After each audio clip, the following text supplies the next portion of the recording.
Welcome to another stream. Hope you're all doing well.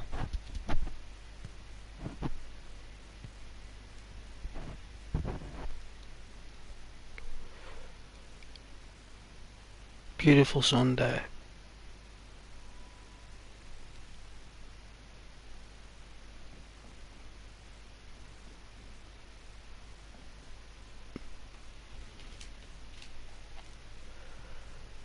Been raining all week. Finally today, the warm weather came. And with it a lot of dryness. Had to spray my bonsai tree a lot. It's very dry.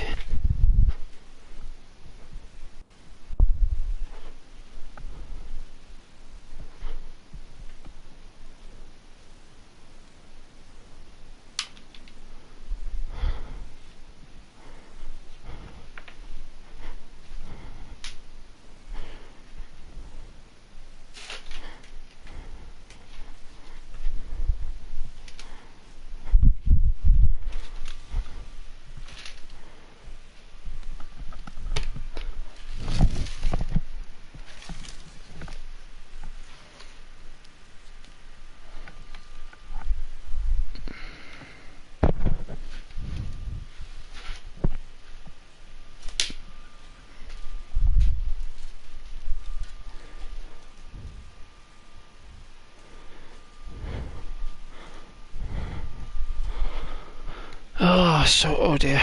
So yeah. We're gonna be chilling on Dayz.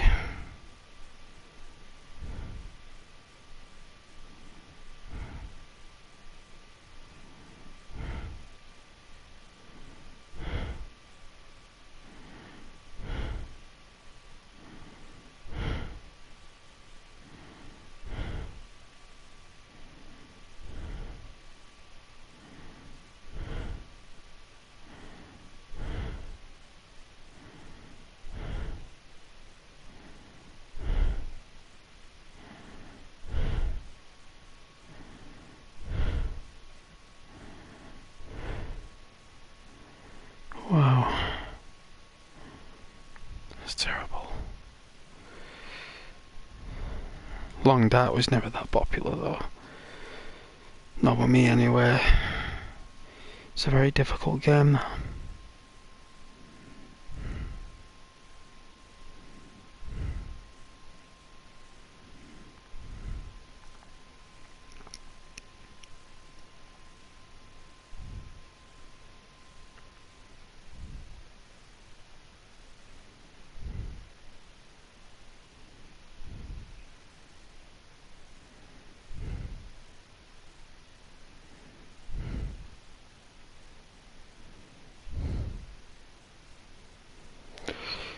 Hey, cold case. I just seen that comment there. How you doing? Hope you're doing well. It has been a while, actually. A little while, I'd say. Everyone's just chilling though, right?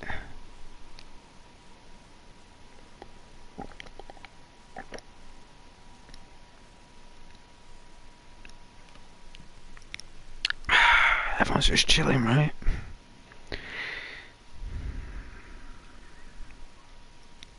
Good. What about you? Yeah, I'm glad you're well. I'm far out. Thank you very much. Very well, thank you. I'm back to work tomorrow. I've been off on my break. I've had like 11 days off. It's been, you know what? I mainly slept. Mainly, it was very strange, right? Because the sleep that I was catching up on would come on certain days, so it'd be like the first 2 days off I had, I was shattered, so like I was sleeping through the day for like 4 or 5 hours, very unusual, and then through the week I'd be alright, and then the odd day I'd be like tired at like 7:30, falling asleep till like 2:30, very odd, like how my body was like trying to catch up on rest all the days with like lack of sleep because of like staying up late and pushing your body to limits. So I decided to catch up on sleep. Well, that's what my body wanted. What I want to do is play on games, chill out. I ended up playing on Fallout 4 or love Fallout 4. Playing on the Xbox. I do love my Bethesda games on Xbox. It's pretty cool.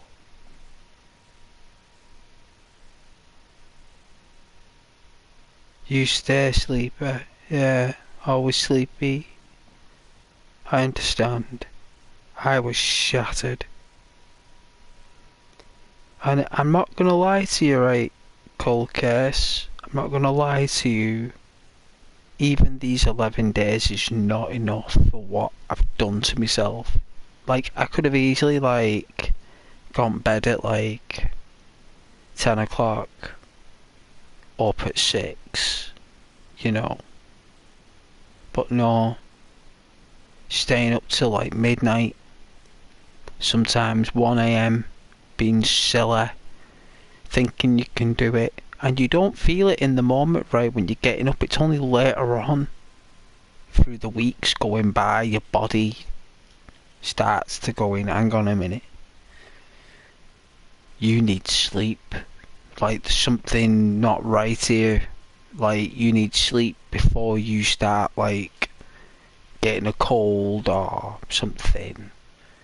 So, what will happen is on my days off, through the week, I'll get up at like, I don't know, 10 o'clock in the morning, and then what will happen is I'll fall asleep at 3 in the afternoon and wake up at like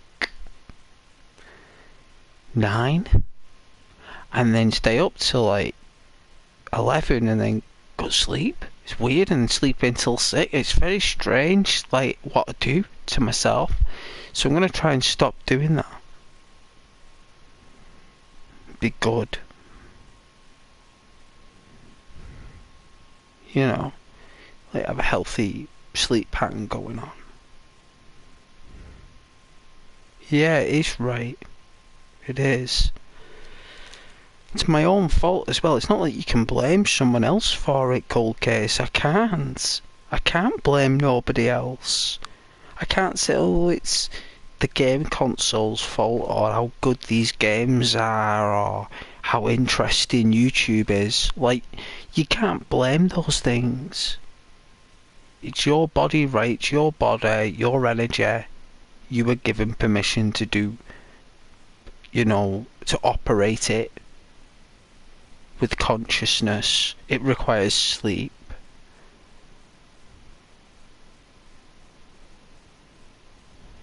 So that's what I needed. Darth Vader is banned. I don't know who Darth Vader is called. I know who he is in Star Wars. He can't talk no more.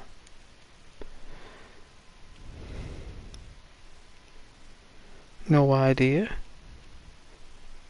Darth? I can't remember Darth called. If my memory serves me correctly, Darth was never here. Darth was never here anyway. I think if Darth was ever saying hello, Darth soon darted. I think Darth was one of the viewers that like said hello and left. He was one of them. He was like a bumblebee. So whatever happened there is, I don't know. He isn't on my like blocked list. I don't see no Darth Vader on my block list. I don't know. Maybe he's not banned from the channel. He's maybe something's happened with the chat. Maybe I don't know. Maybe he might have said something. Maybe he might have said something ages ago. Who knows? I mean, I don't know how it works. I don't think Darth cares anyway. If Darth cared, he'd, you know.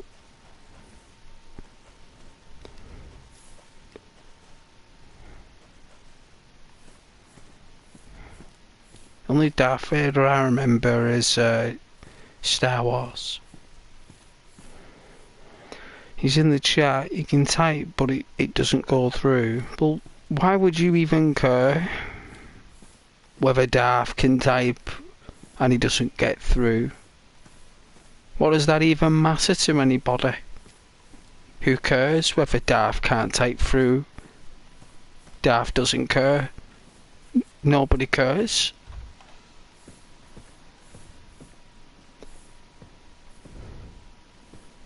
A bomber jacket.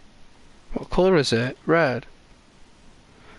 Have a look. So this is high insulated. What's this? Is this got loads of armour though?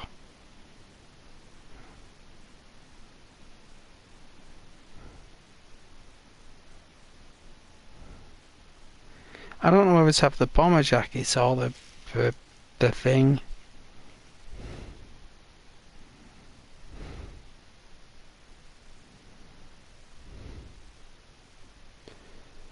Let's see. Cargo pants. Backpack. Also, chainmail 16. 16. Right. So we take off the chainmail.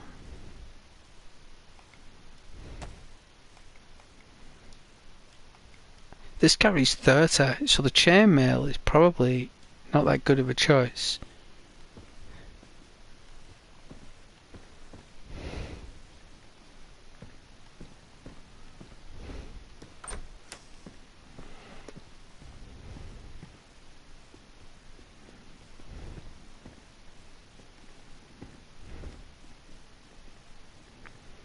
I mean, the only way, if there is an issue with Darth messaging on the chat, which means I'll probably have to reset the whole default parameters on the channel, which means that everyone who is probably on a list will be approved. Don't know. Oh, it's raining. Look, English weather. I told you. I said to you.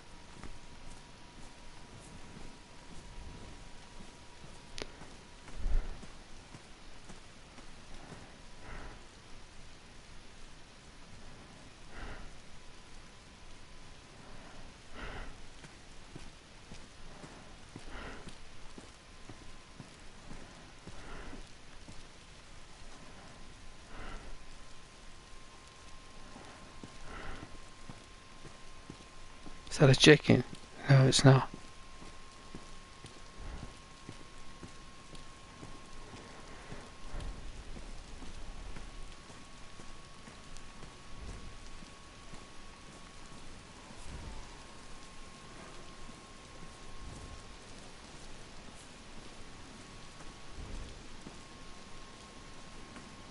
Oh yeah, he's your brother, is he?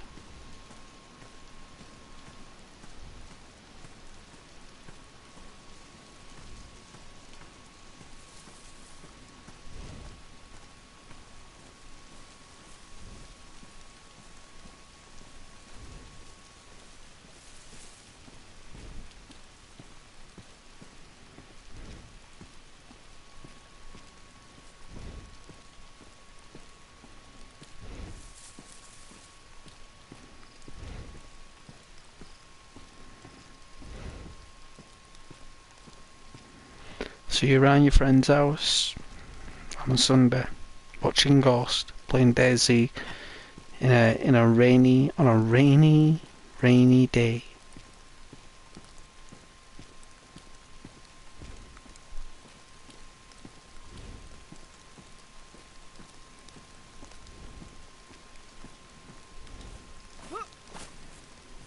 Walk through the woods.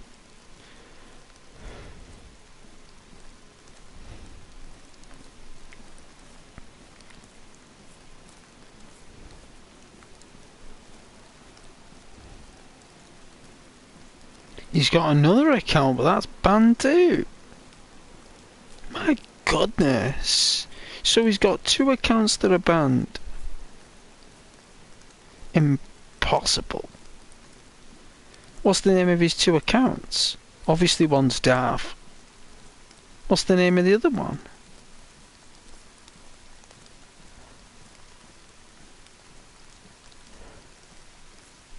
MHM?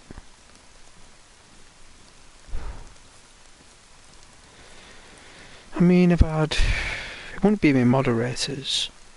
Rose and Charlie would never do that. Not without letting me know. I've checked their activity about how many people they have banned and how many people they've timed out, and MHM or Darth has never popped up on my radar.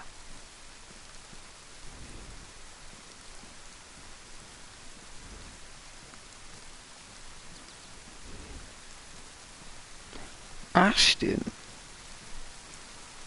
He's actually so Darth is banned, MHM is banned, and Ashton Workman is banned.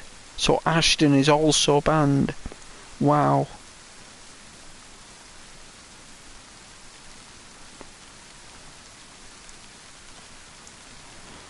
I am baffled.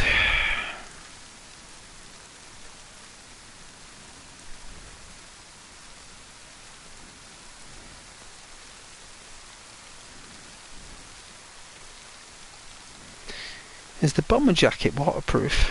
Let's have a look. Oh no. But I guess, right, what you can do is, if we take the bomber jacket off, right, I think I've got a rain jacket, so... What, am I silly? Do I not have a rain jacket? I thought I did.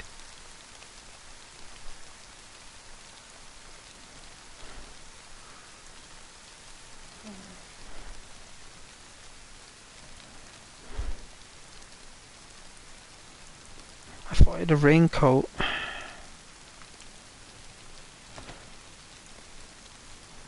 Guess I don't.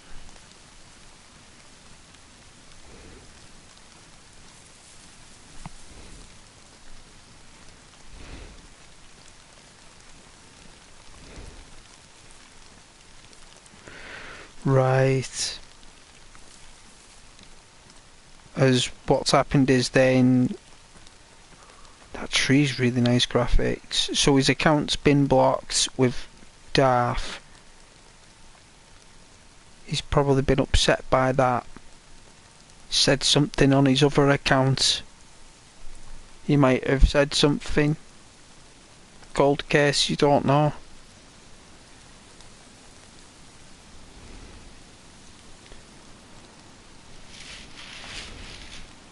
It's quite possible if there's any inappropriate swear words or anything like that could result. I don't know. But I'd have to check.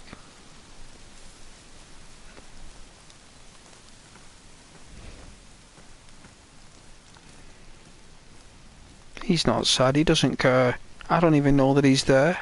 I've not even seen his name there. Don't even know. Nobody cares anyway, cold case.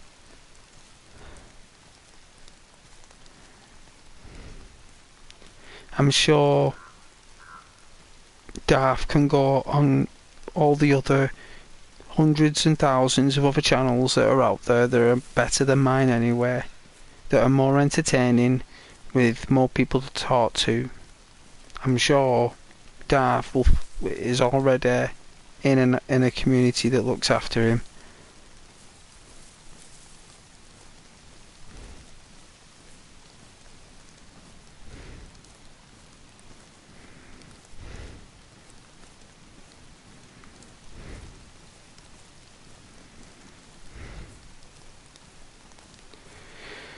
Oh, he added me as a friend. PlayStation. I don't think I'm friends with anyone called James on PlayStation called.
This is proper bad weather, innit?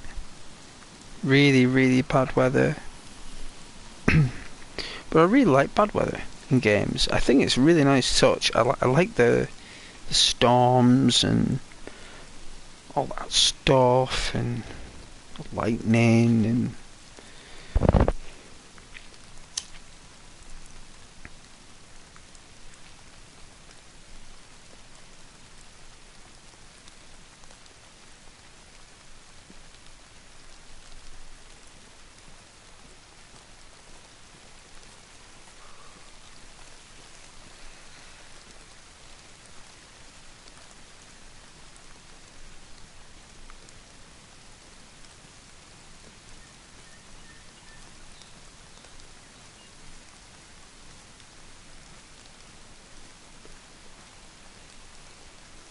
oh yeah, that's cool.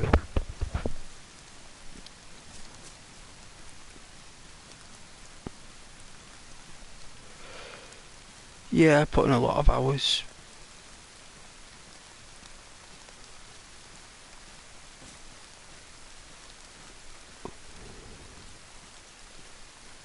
Can you believe that Ghost got kicked out of a clan for negotiating with the neighbouring terrorist group?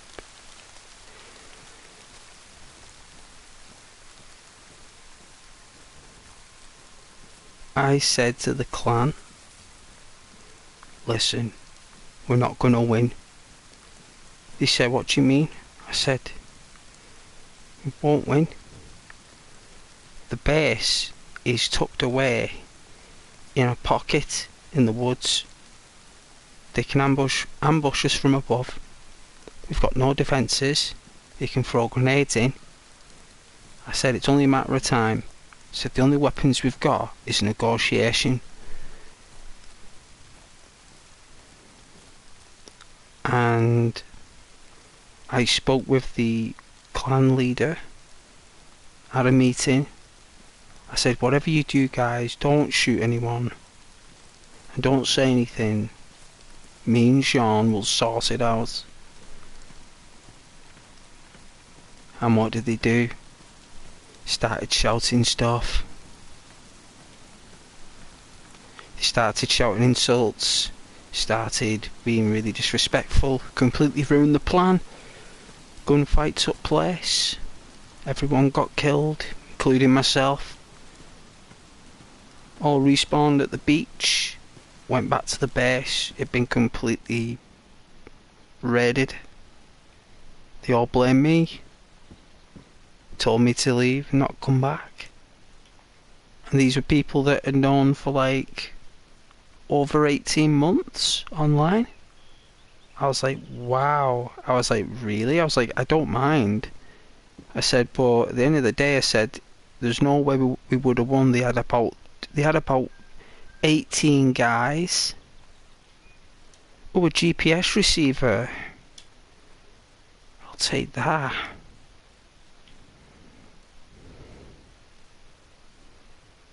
Oh, it's already taken up as a slot with the walkie-talkie. Well, the walkie-talkie, we can always take the walkie-talkie attached to the GPS, because that looks so cool when it's attached, right? Look at that. That looks so good. And what happened was, right, they kicked me out the clan. They were sending me messages and everything, like saying how good the clan is without me and stuff. I said, that's great, no problem. I said, they removed me from the chat, right? They removed me from the group chat on PlayStation. This was about 2020, right? And I was like, wow, like that was crazy what just happened within a series of a day, if that, like a few hours. So I said, right, what I'll do, I'll start fresh, right? So ends up starting fresh, meets up with a person named, oh, I can't remember his name now. I think it's funny, I think it was James, right? It's funny he said this. His name's James. His name is James, right? And ends up meeting this player called James, and explains to James what happened. You know, I was exiled from a group the other day, about a week ago. I've decided to,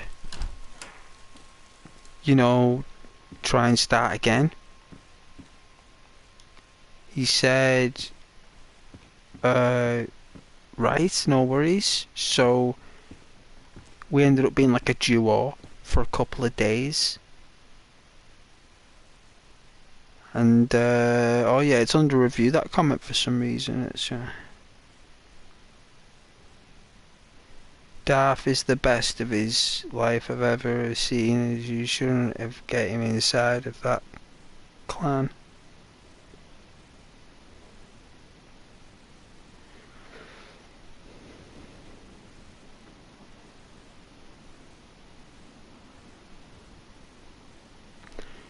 Well, no, but the clan just exiled me because they wanted to. They all got the stuff stolen and they had to blame me because it was a losing battle. And they wanted to go out fighting. That's what it was. But whoever chose the place for the base, it was compromised from all angles. I said, we're not going to win unless it's outside the base. All they got to do is throw a grenade each and we're all gone. There's just no way we're going to win. So I tried to use diplomacy. So because I used diplomacy, they used diplomacy on me, which was exile. So they exiled me. And I went off and met James, this other player, and then we ended up meeting another player, right, from Puerto Rico, right? I think his name was Solace or something. Ended up teaming up with Solace. That was 3 of us, and then we met another one called Scott. And Scott is the guy I speak to this day on the party. And we were a group. We were a team, right? And we were solid, right? And we were going through, I don't know, let's get the map out. Let's go to a safe place. It's dangerous round here. We ended up, I think, do we have a map? We do, right? So it was kind of like in the middle somewhere, and it was near the air base. So there's an air base round here, right? So it was somewhere here, and we're walking, well, we're jogging, and who did we come across? The group that exiled me. Well, it was 2 of them actually. 2 of them, right? On the same server. They'd housed up in the same server I finally started fresh on, right? Only 2 of them, but they didn't know it was me, right? Because my name wasn't appearing. Because I was too far away. They were talking to my team, but they didn't know it was me.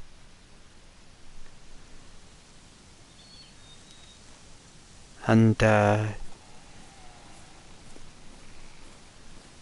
was very interesting. Very interesting. And I remember saying to one of the group members, I think it was Solace, I said, like, that's them. And he flipped. He was like, that's them. They're the ones. I was like, yeah. Like, right, we're following him. So he ends up stalking him to the base. And he comes back and he's like, I know where they are. And I was like, well, and I said, well, what do you guys want to do? And like, well, we want to attack him. I said, well, we'll do it at nightfall.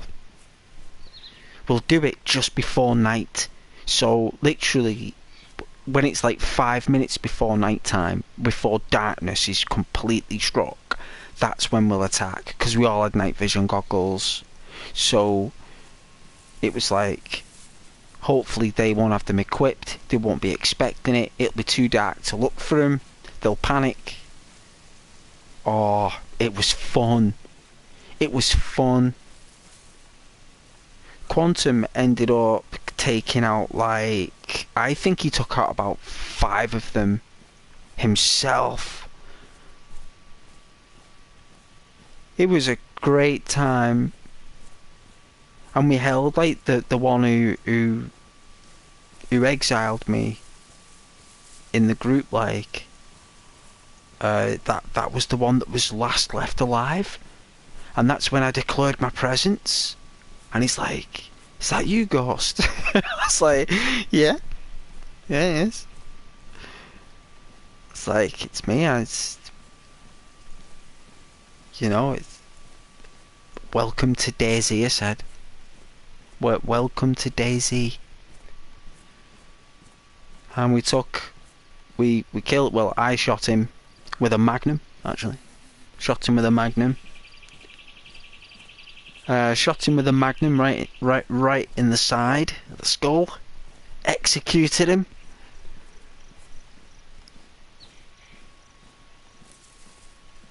And took all the stuff. And I knew that they loved nails, right?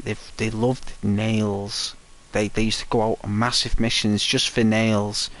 I made sure that I took every box of nails.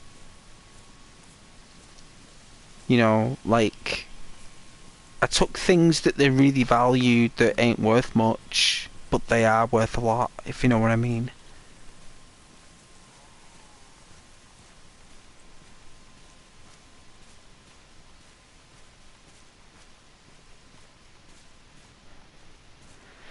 But yeah, good times. When Dayz was at its peak.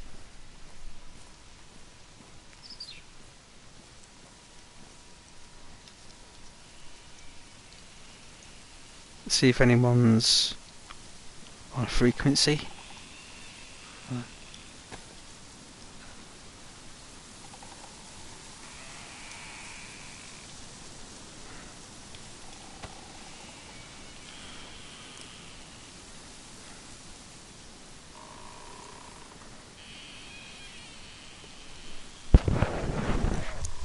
Is there anyone out there?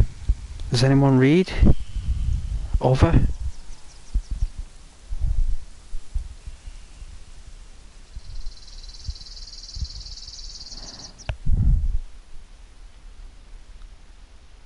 Is there anyone out there? Do you hear me? Over?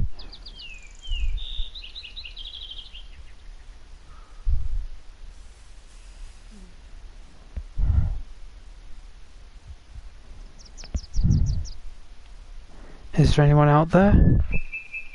Anybody?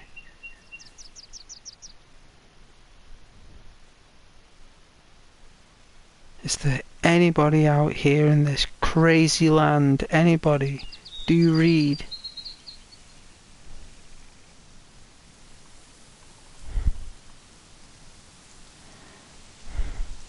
I guess not.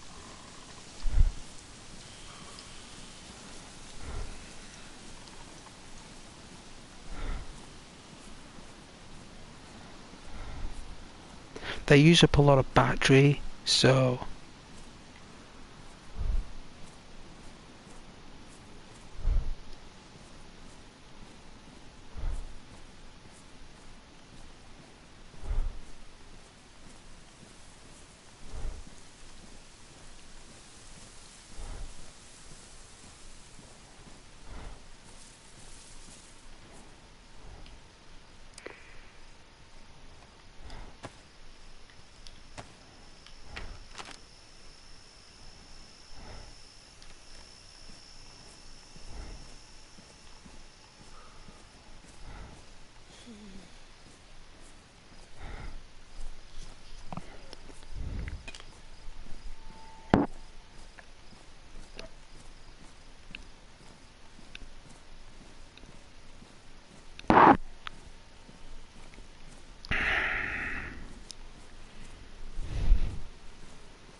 out this building here. Obviously I know that we're going north, which is what matters, so...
I guess it's a barn.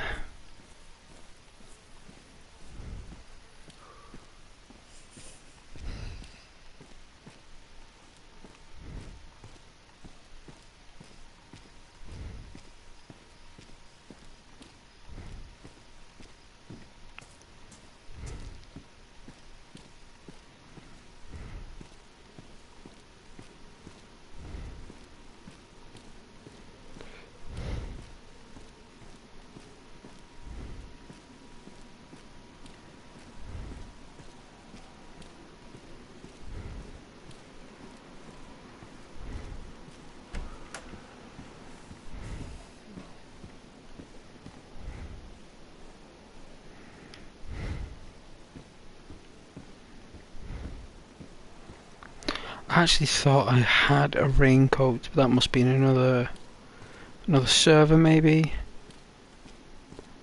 I don't know.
Crafting some rags.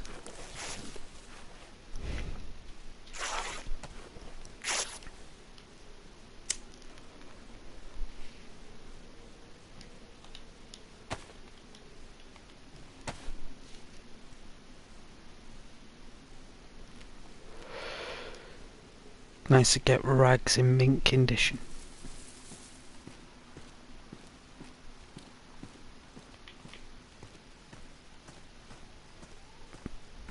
See if I missed anything.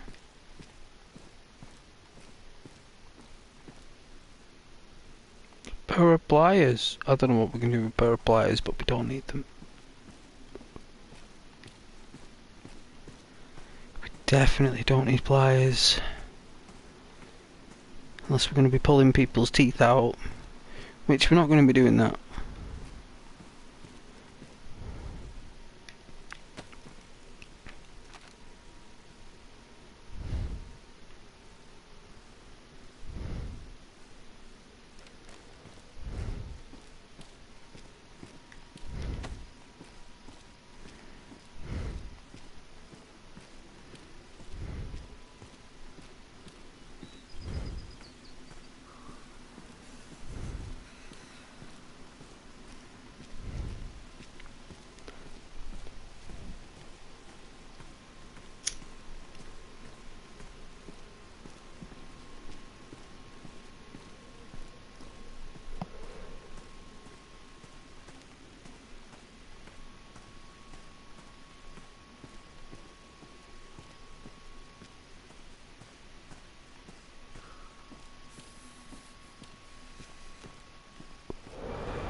Still cold with all these clothes on.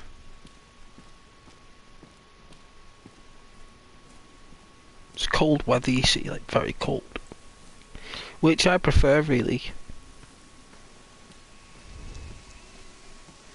Give you reasons to make fires, cook your food,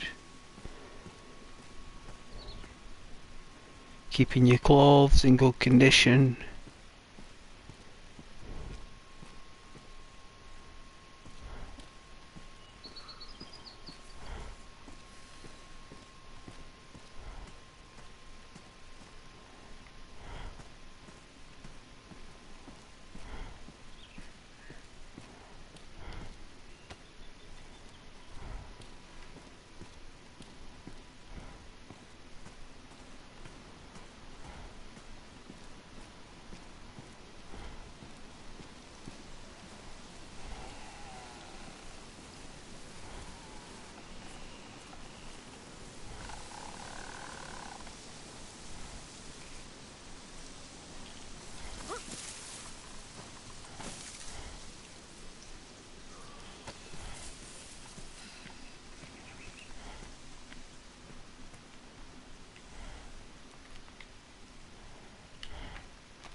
You know what, like Fallout 4, when you look through binoculars, there's a mod where you can get like 12 to 16 times view with binoculars, right? But the like whoever made the mod, it has classed them as guns, even though they're just binoculars. So when you look through them, it's as if you're looking through a sniper scope, but with binocular vision. So you've got like this 16 times binoculars, right? Which should be nice and steady, because that's why they're called binoculars. They're steady. You know, if you lean down, it's even more steady. But in Fallout 4, nope. That is not the case. You need a perception skill of like 8 before you can use binoculars properly. Like, otherwise, it's like you can't even sit still with the perception. It doesn't allow you to sit still. You just there, like, in this confusion thing.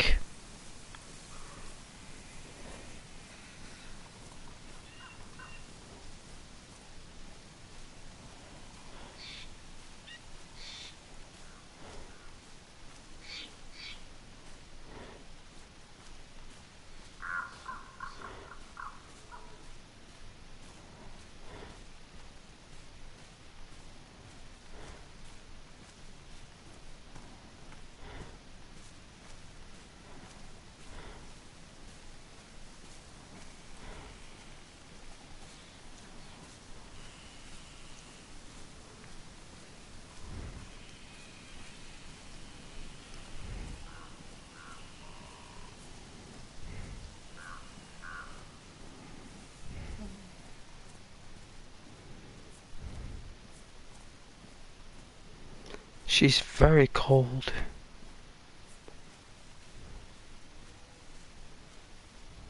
I didn't ask to be this character. I don't know why it keeps on forcing this character on me. It's driving me crackers.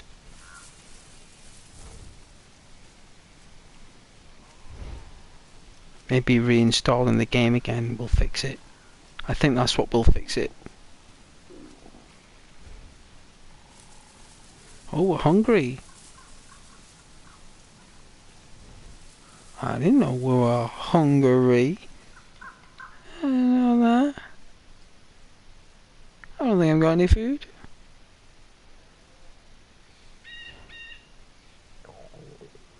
No, we haven't got any food. whatsoever.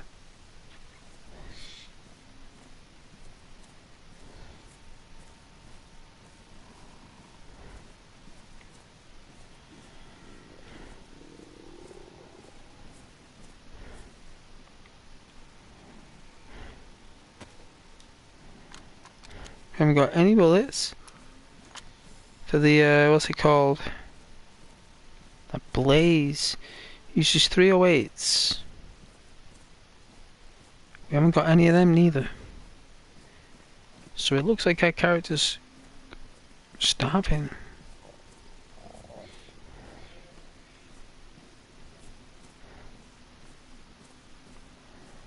I think there is a town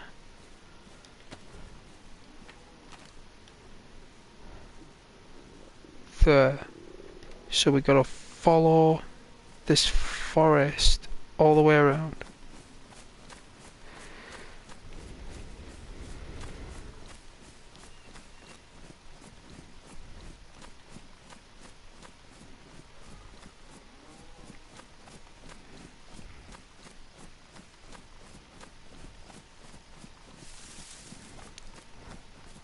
It's always wise to stick on the fringes of the forests. I always do. I mean, having a bright red backpack isn't really that wise if you want to go stealth, but we don't care, so... There we go. So, looks like we got some moo-moos. Might be able to take these down with a knife.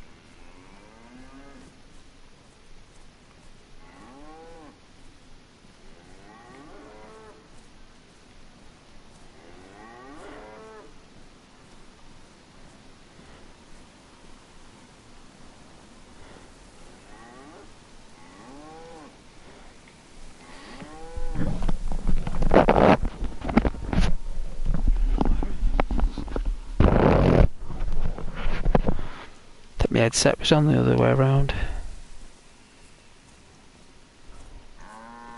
There they are. Alright, let's see if this works. So, we get the knife. Or it's a shovel, right? I say we use a knife.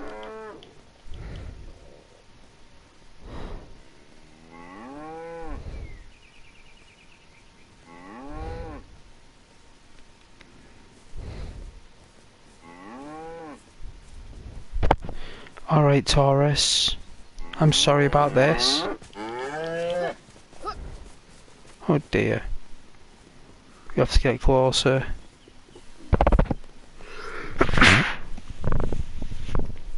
Bless me.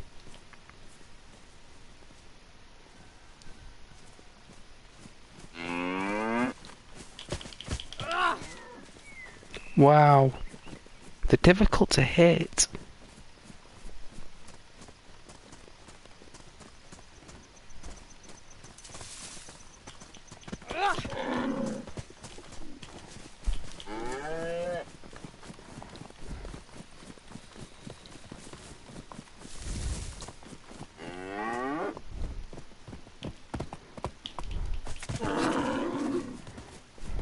It'll bleed out.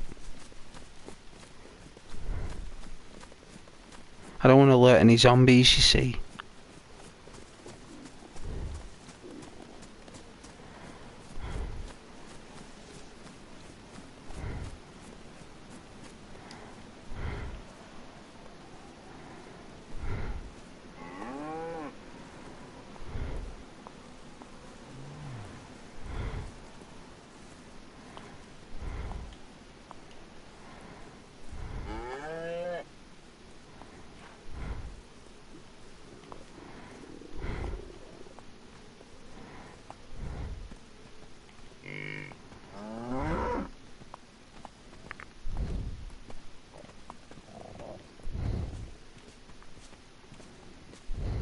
Do you think this will work?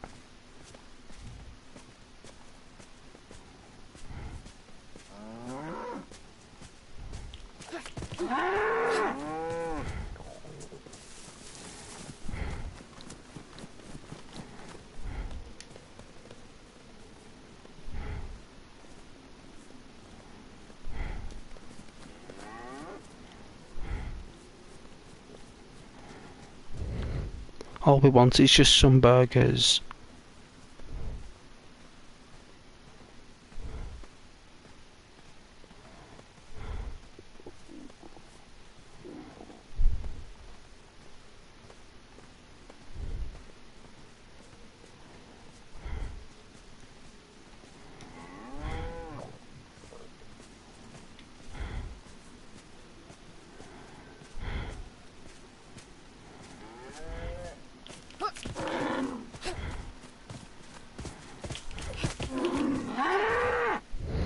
We got it. We got it. Alright.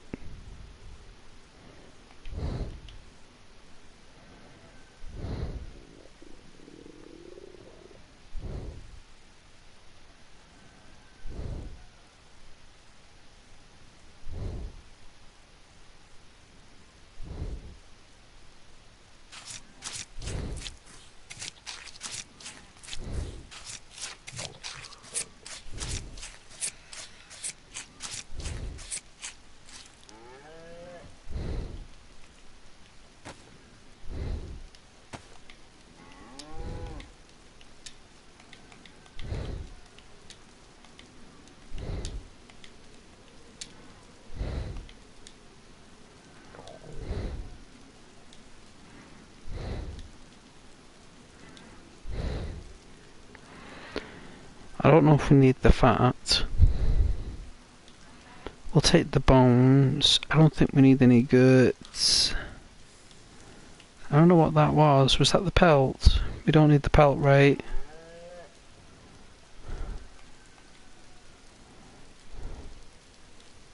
We will take the bones. Make some knives out of them bones.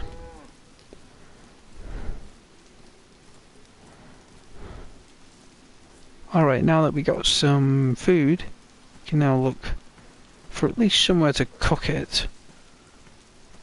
So we can use an open fire, or we can use a house fire. And normally house fires have better results, so...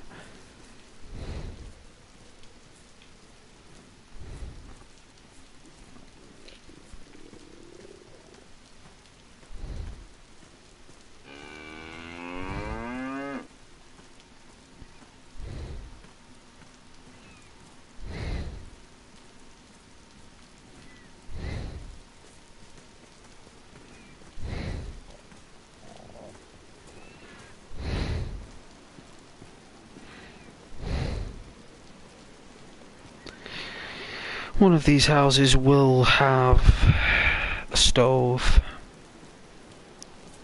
They will.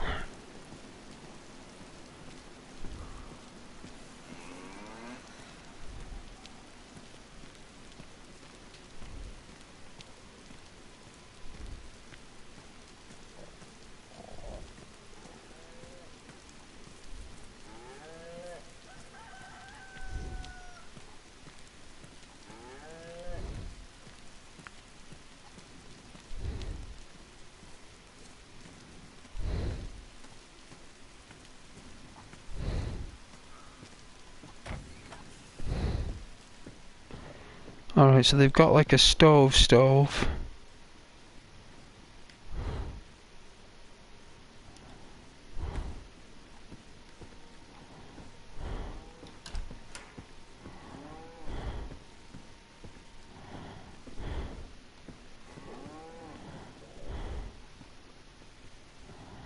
It's not like got a fire, so at least we know though that there's a stove.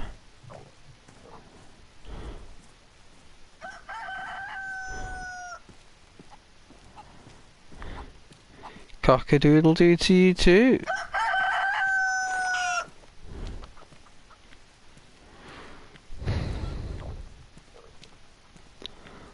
These normally, like these lodges, these normally have an open fire, so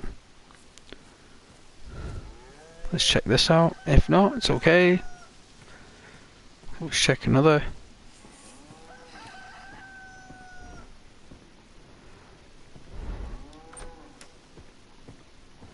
There we are. So it's got an open fire. Okay, which means that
alright, so I don't really know what I'm going to use for logs, but there's normally a source of wood. What we're going to need to do is just gather up a load of long sticks, cut them all up, you know what I mean?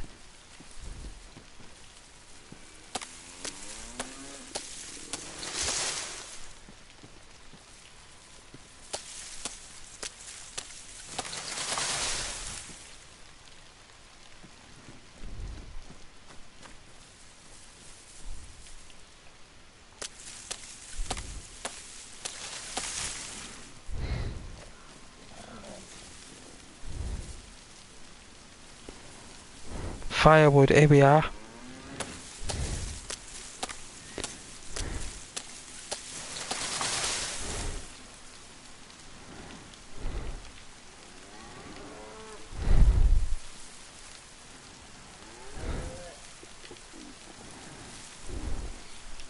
There we go.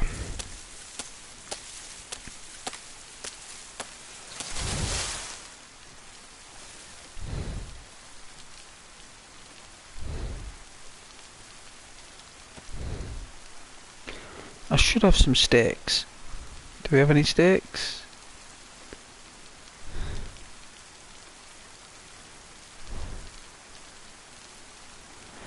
No, we don't have any sticks. So what we'll do is we'll take a log and we'll combine it with, we'll take that.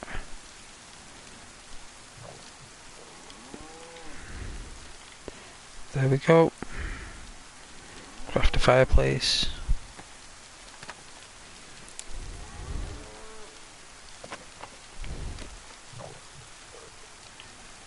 Right, so take that.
Tastes nice. Tastes just like beef.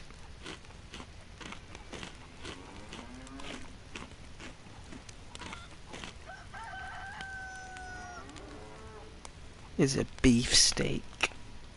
Beautiful. If you had a frying pan, we could have gone wild with it.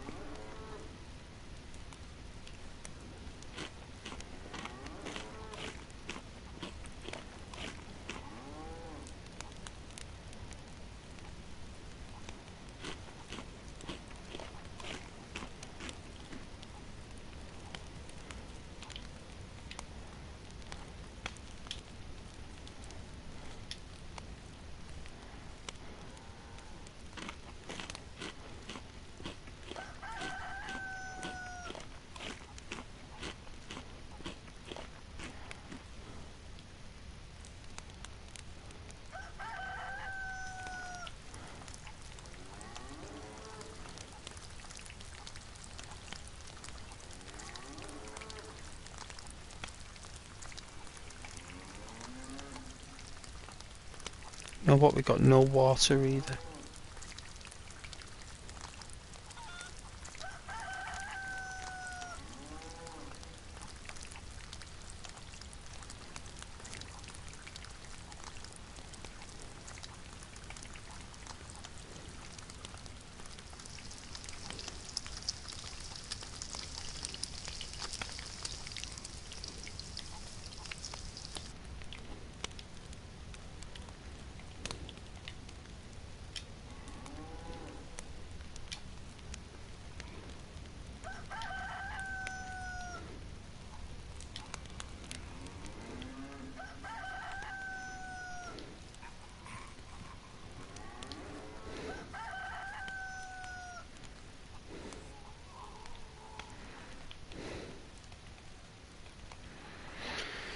Wow, it's really raining outside.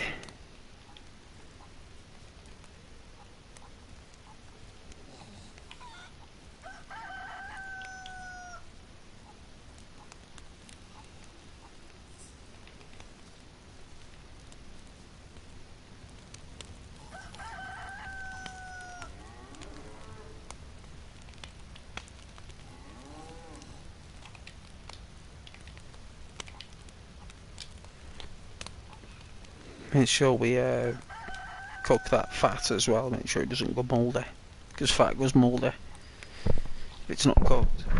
If you cook it, it'll stay for longer, and it'll keep you warm as well. Strange how fat works. It's like imagine fat like a hot water bottle. When it's in your jacket or something, when it's really cold, it'll come in handy.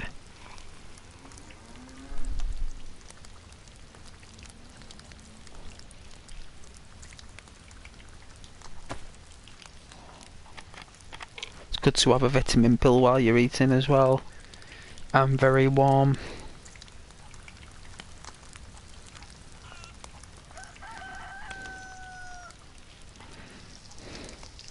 There we are. Ow, ow, ow, very hot.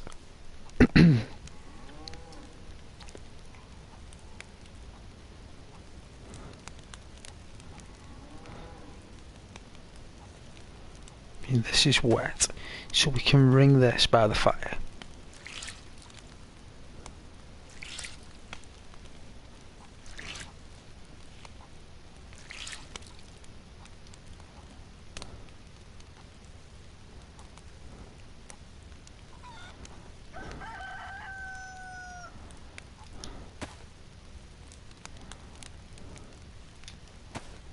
These are wet as well. It's not doing us any favours.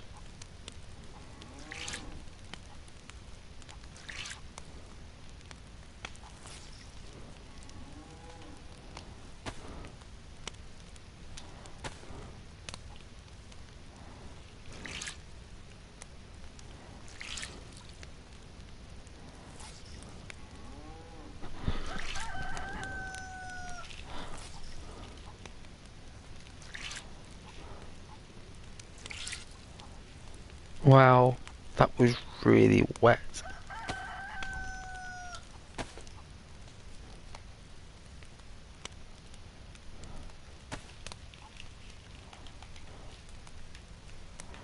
Oh dear, are they burned? No, it's pristine.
Still smoking.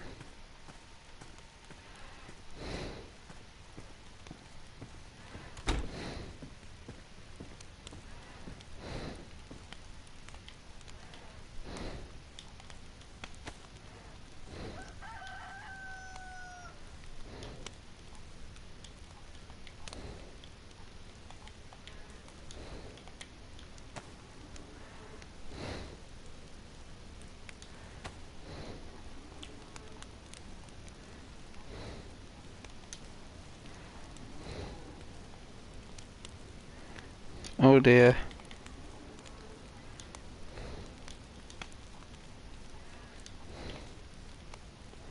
Forgot about the stakes. That's unfortunate.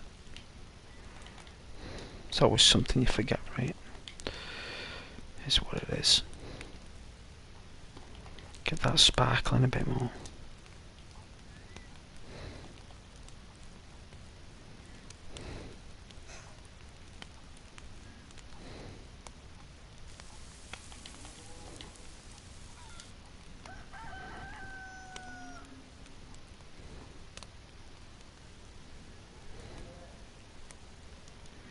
Let's get this eaten. This mushroom is actually pretty nice. Hydrates you a lot more than mushroom.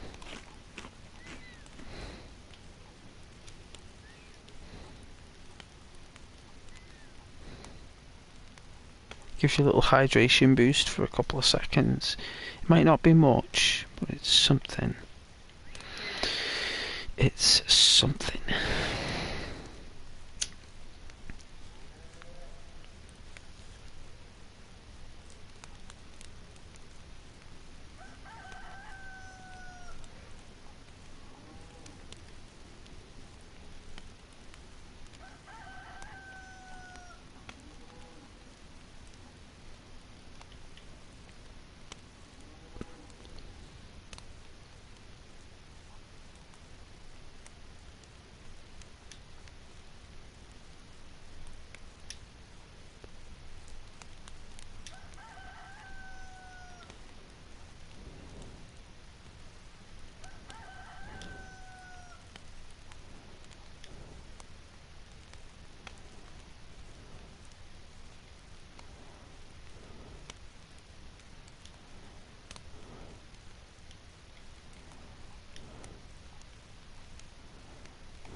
Make a knife.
I don't think we got enough room to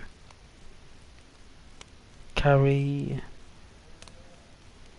I don't think double carrying a raincoat's worth it, but it's because we got this disgusting weather. It's always raining. Well, it's not too bad at the minute.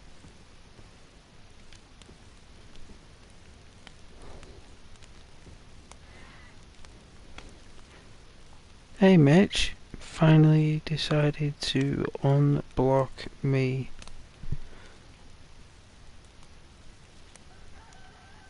I think I was talking to someone about that a while ago. I had no idea I actually did actually.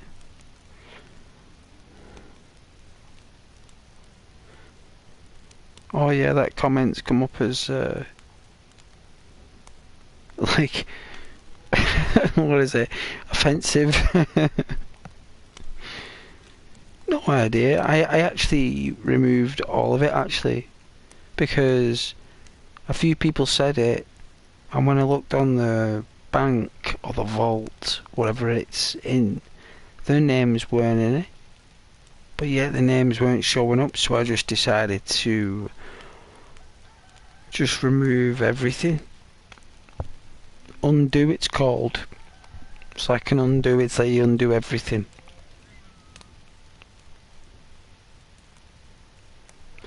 And I did, so you must have been if you were, Mitch, no idea.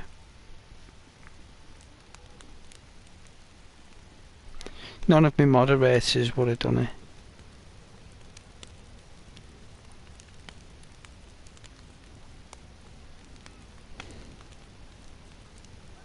I remember one of my moderators timed someone out for 300 million seconds.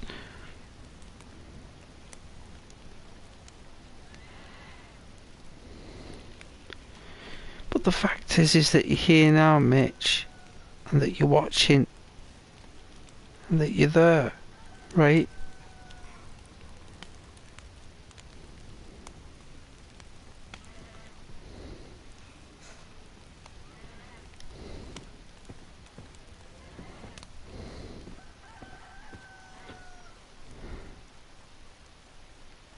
Some pants, capri pants. Oh yeah, he was kind of upset.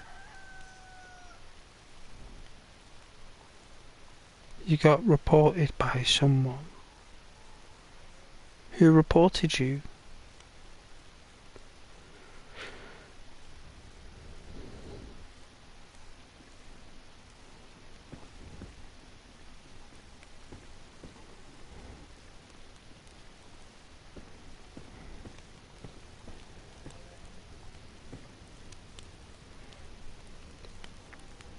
Well, someone reported you for talking?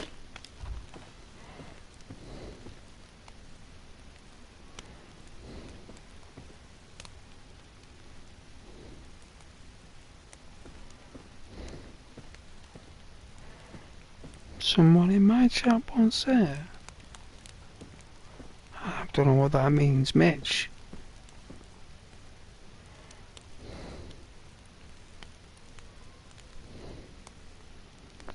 "24-hour.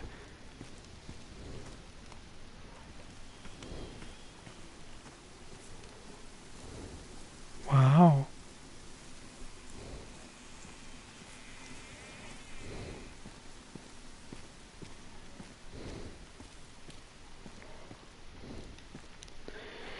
Weird. You're not the first one to actually say it to me as well. Where I've had other people say that to me, like, I've actually had people who said that they've stopped subscribing to me, even though they have, like they go on my channel and it's like they're not subscribed or something, but they did. I've had all sorts happen to me on this YouTube, you know, Mitch. Didn't realise how it all works, to be honest with you, Mitch. Kinda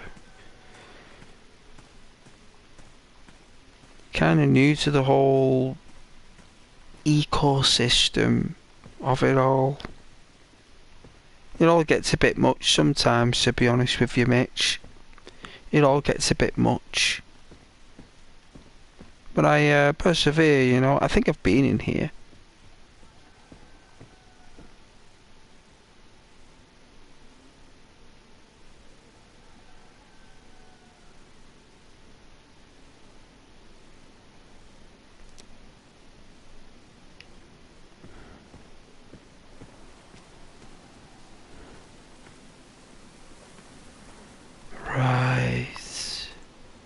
Or maybe someone thought it was weird, like, I don't know. It's alright.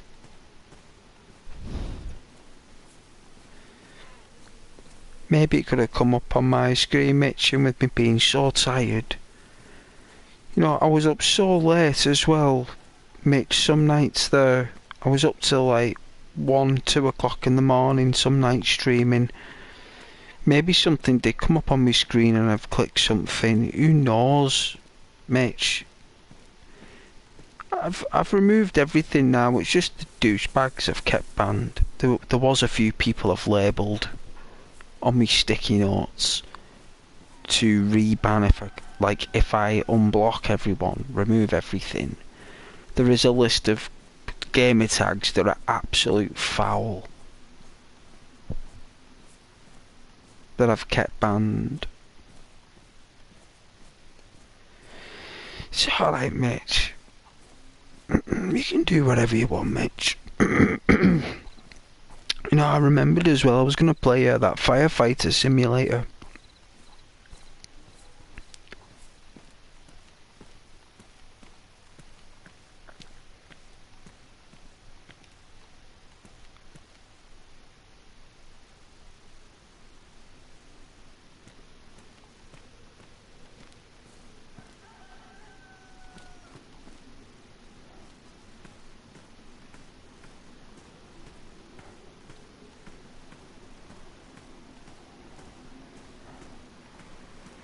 To be honest with you, Mitch, not many people have. I mean, I love the fact that everyone has supported me since June.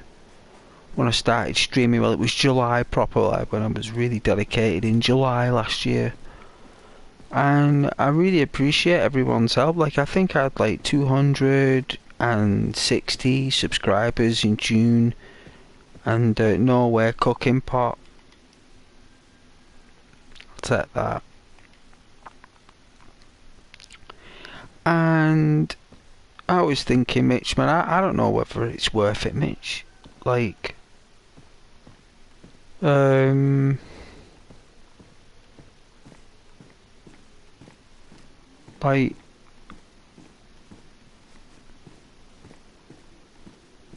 I've been doing it since June. So really, if I've been doing it since June, that's June till July. So what we on now? May, June, July. So I've been doing it 10, 11 months, right? I should have at least 1,000 subscribers by now. Like, I love the fact I've had loads of support, and I've got like 500 and something compared to like 260. It's a massive achievement. It is. But really, I should have really achieved at least 500 subscribers by like the September, and then by December gone I should have had at least like 800, and then by now being May I should have hit the 1,000 target. But it's not happened, and I said I'd only do it till Christmas, right? But to be honest with you, it's kind of like pretty tired. I'm pretty tired, and not that many people are watching or subscribing that I had aimed for, Mitch. So I'm debating whether this is actually worth doing. I've only been doing one. I think my last stream I only did for an hour and a half. The one before that, maybe 2. I'm like doing it and I'm thinking, well, what's the point? Like, people support when they can. You know, but at the be all and end all, you know, I have hit that first target on YouTube where you get 500 subscribers and you get so much watch time. I have hit that target. I have, you know, and I can press that little icon that helps. I don't know, I could create like donations and memberships. I suppose I could. It is the next step for the channel. Maybe I should do it. You know? But like, I think I've been sitting on 525 subscribers and 530 for the past 6 weeks. Like, I checked my ratio, and I know it's not important. I know it's just what I love doing that matters, and I do love doing it. I do.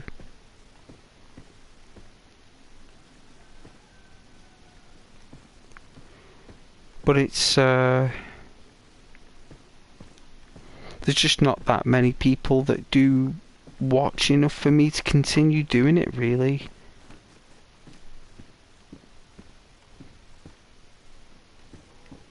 It's not no really point doing it anymore, be honest with you, Mitch.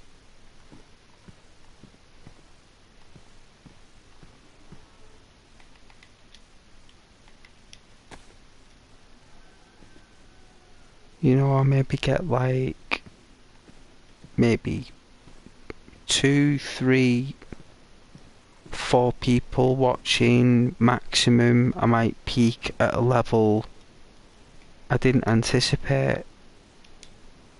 Maybe on some occasions I might get lucky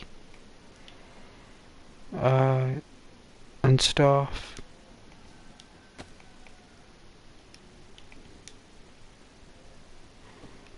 But maybe ranging between 1, 2, maybe 3 viewers, even despite having my subscribers that help and support.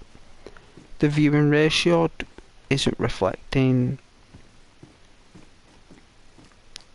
what I'm doing. And the views as well, like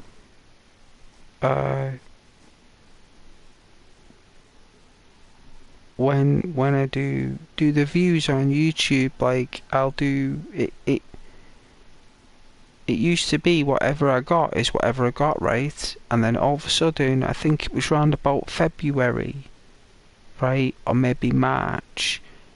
I think maybe a bit after, maybe late March, early April, I noticed that all of a sudden my videos, it said that, I don't know, it got like, because it'd go either way, right? Sometimes I'd wake up, it'd say, you've got like, I don't know, 130 views, right? And then I'd look at my records again the next day, and then the same video would say, it's only got 30. Right, so I'd be like, okay, no problem. But then some days, your video would only get, say, 18 views, and then at the end of the day, it will have 110. But it was more the other side that was happening than that one. It was more, and it just didn't make sense to me anymore. And the subscriber count wasn't increasing or decreasing. It'd go down, then up, down again, up again, and it's just staying between this level, and it's so weird how it happens. It must be like a phenomenon, or like a zone as a channel that you're in, where like that's the perpetual loop.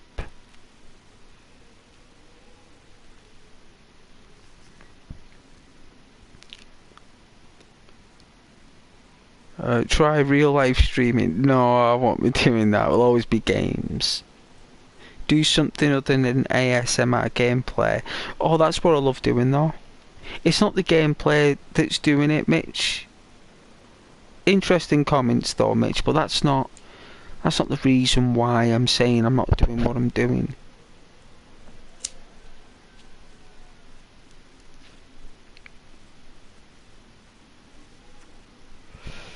It's not the games or the gameplay or the subject or the chat or the community. It's nothing to do with them or that. That's a separate magic. Imagine like the scales of Libra, right? Or Heracles makes a set of scales for Zeus. All the content and the chat and the people and the subscribers and the comments, that's on one platform on the scale. The other is my own personal beliefs on what I'm doing is on the other.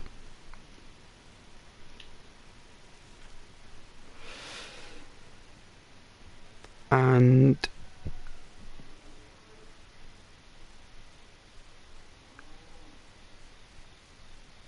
my go-to game is Red Dead Redemption 2. That's the channel's game. That's what we always revert back to. This is an addition. Daisy. I like walking through the towns and the fields, listening to the bird sounds and stuff. That's nice. The odd occasional gunshot. Might get killed now and then. Get a car. It's fun, right? But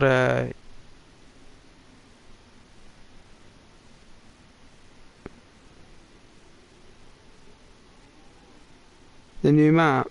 No, I've not played Livonia. No. The ASMR is what I love doing though.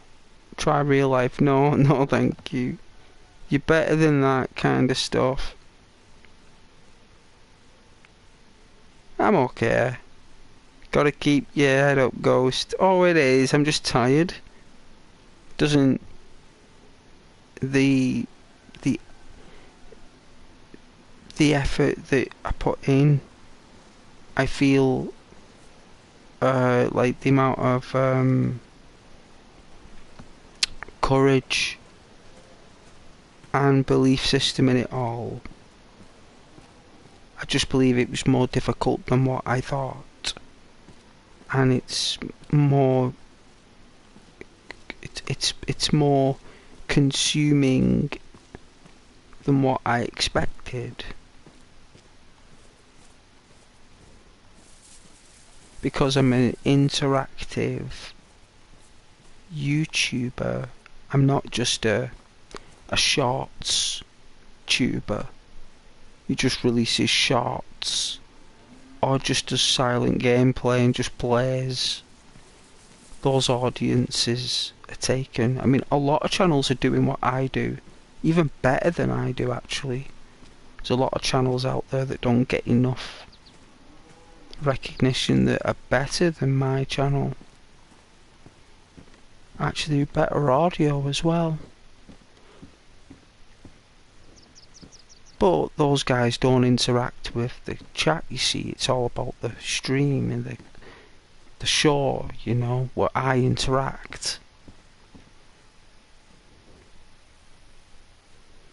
But it's nothing to do with head down or losing faith. It's just kind of difficult, really, especially when I'm working full time as well. And I was just thinking whether it's worth doing any more, Mitch, that's all. I'm just thinking whether it's still worth doing, you know, whether I should just, like,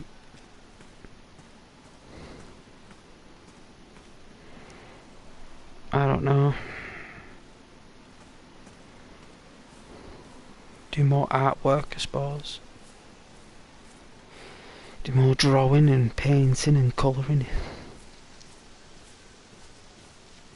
Maybe I should do that on my channel, eh? Some ASMR colouring. Colouring some nice pictures.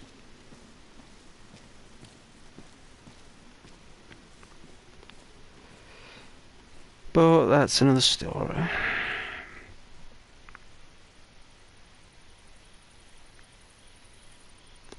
+18? Nah, that stays on, that, man. Gotta be over 18 on this channel. It's part of the conduct on YouTube, that, Mitch. That's got nothing to do with you, me, or anyone. That's just a regulation. That's a policy, that, Mitch. That unfortunately the channel is made for people under that age, or the channel isn't. There's no in between, Mitch. It's easier said than done, my man. Easier said than done.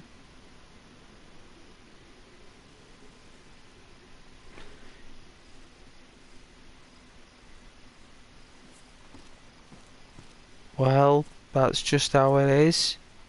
If it's more difficult when it's like that, then that's the way it is. That can't be changed, that, unfortunately, Mitch.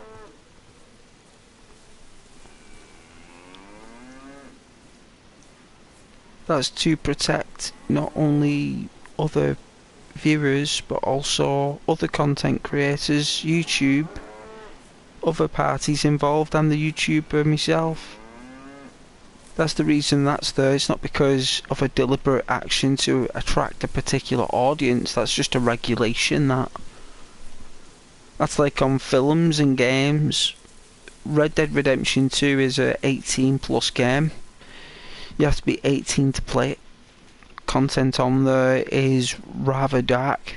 You've got to be 18 to play this. So it's not a channel repertoire. It is a policy.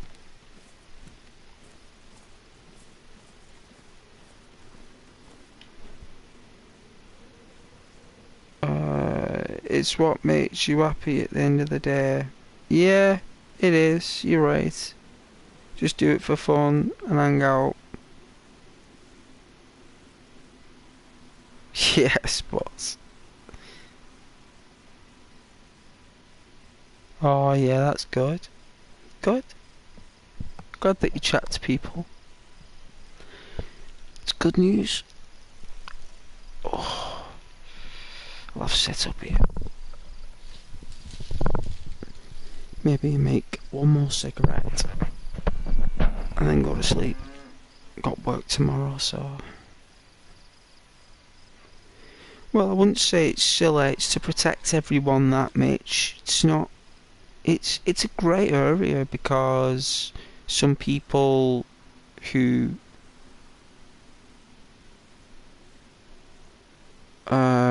you know, they just want entertainment. But people have got to tell me, these are people who are watching the channel, Mitch, and tell me that they are under 18.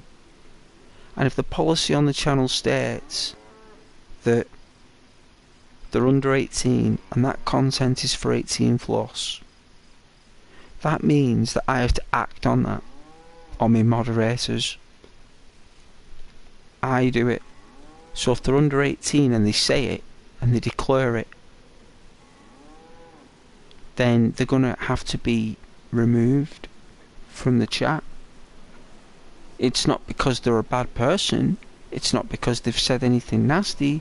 They've just declared to the channel and to the chat that they are under the age of an adult, which means that that is prohibited. It's under the same guidelines as if someone has just declared like they did something the other week, right, that's classed as like a dispute.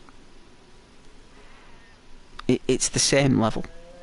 So you have to act on it, because if that person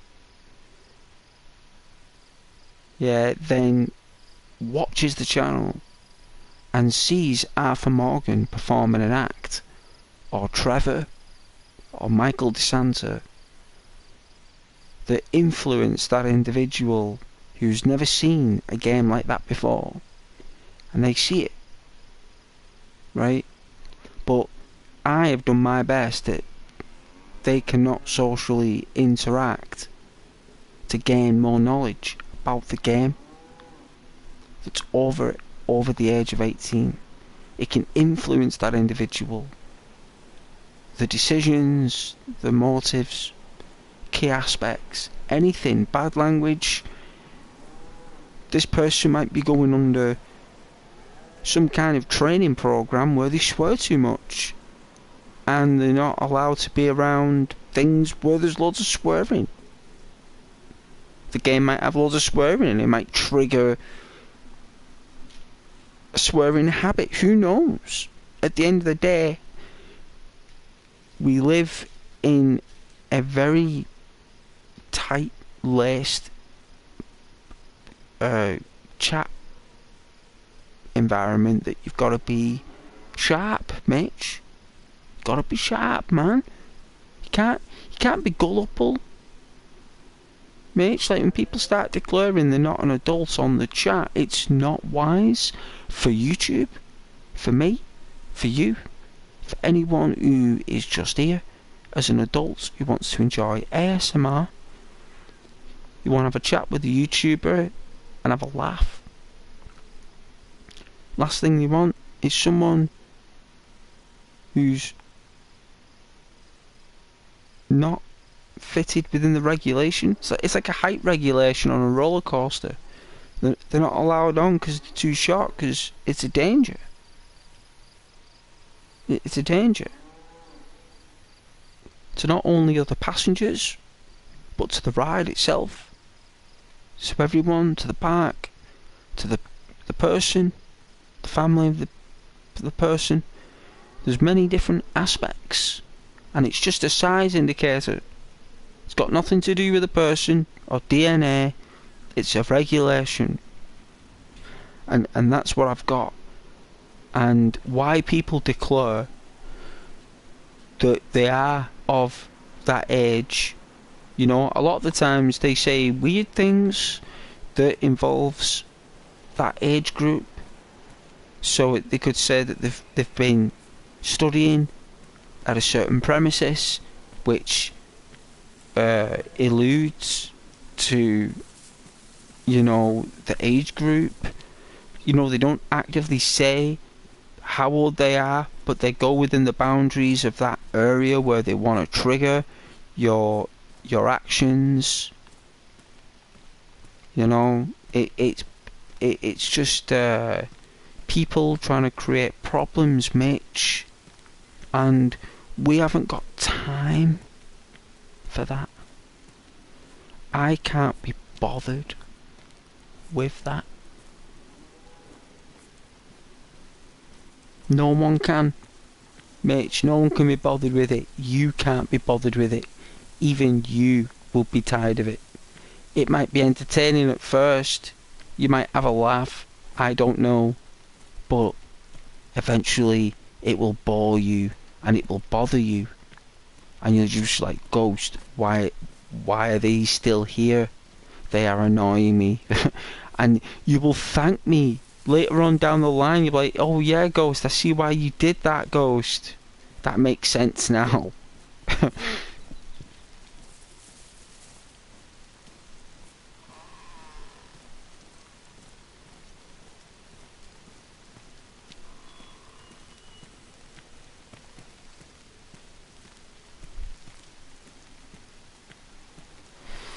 Oh yeah, Rose, yeah, she's lovely, Rose, yeah. Lovely, thought there was another player there. Lovely streamer.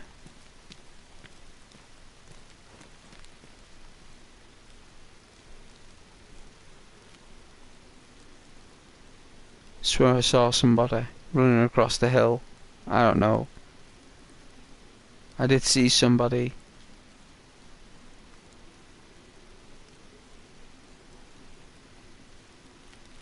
There's only 8 people in this server. 8 people.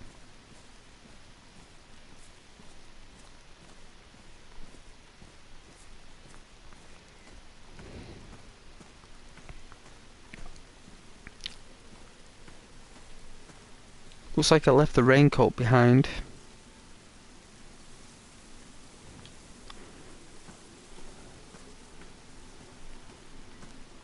I had to, I suppose. I had to pick up the cooking pot.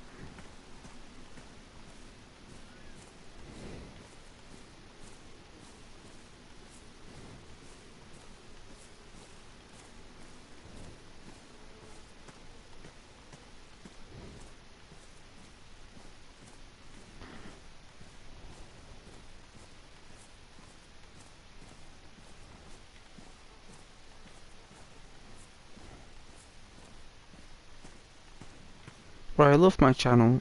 I love what I do. It's not that I quit YouTube. I'm just,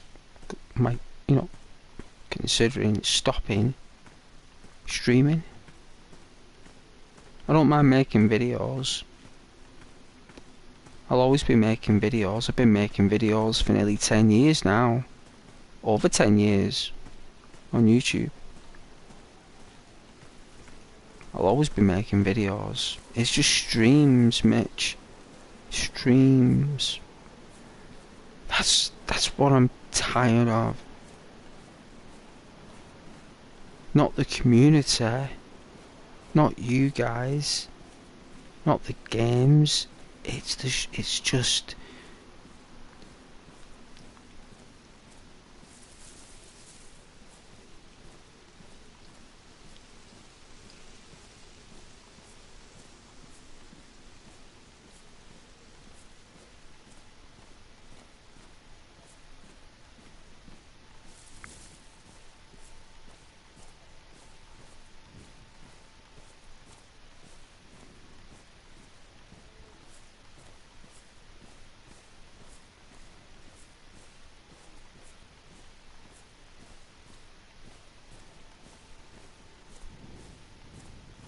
I remember last time I took a break for a week. Took some chill time.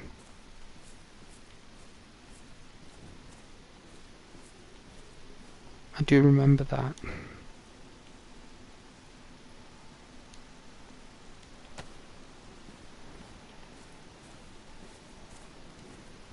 That did.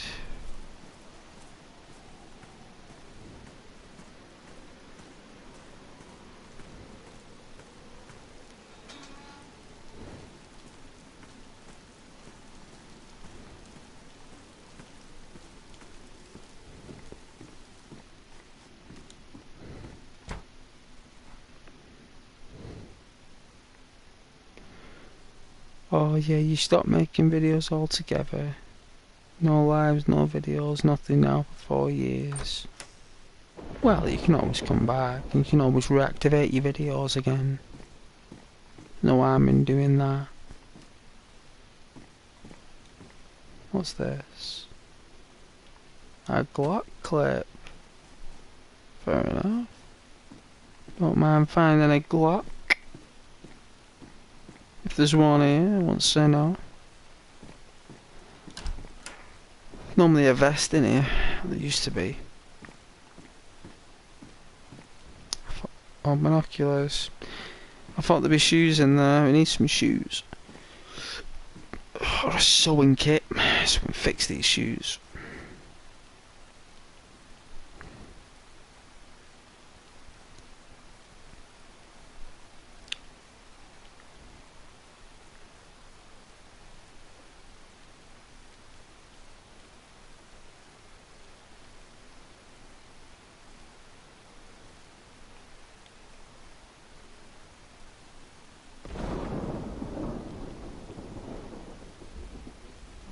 Alright.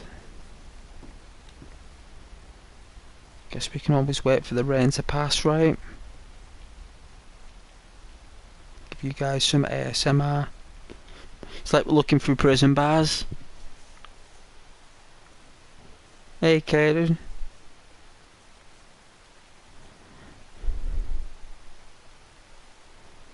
I know you guys would appreciate the rain. I know you do.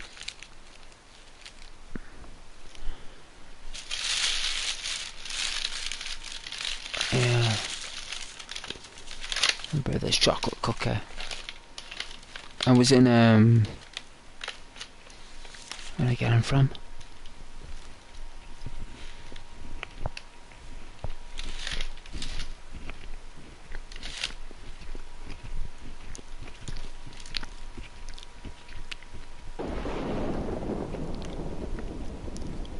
Oh yeah, the little market I went to today.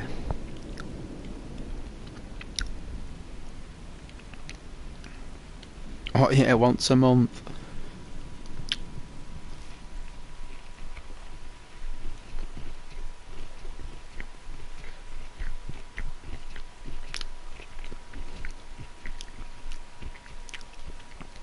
I'm probably just tired, Mitch.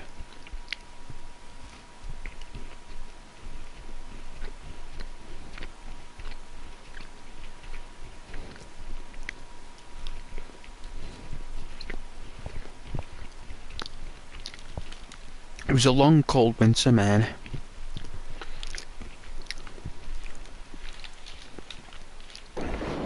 It's warmer now. Things are looking up, it's summer.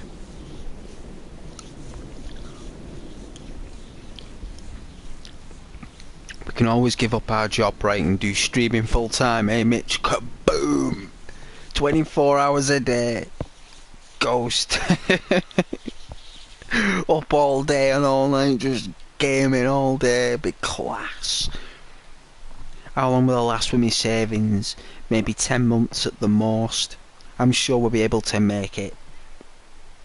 Try our best to get the donations in, to try and make a living out of it. But we can't do that, you see. Mitch, we can't do that. Because that is a massive risk.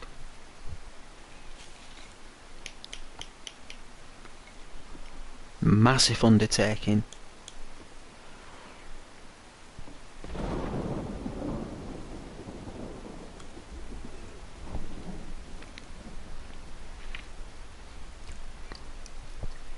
Oh yeah, streaming The Sims. Yeah. I tell you, if I did, you know, I'd just be streaming all day, me. I mean, why not?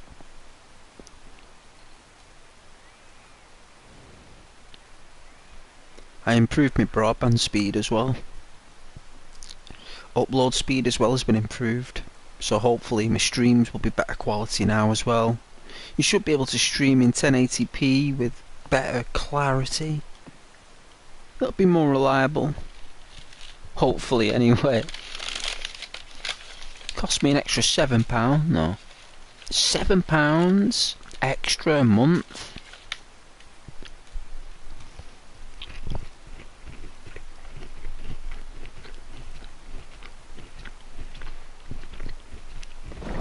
Couldn't believe it.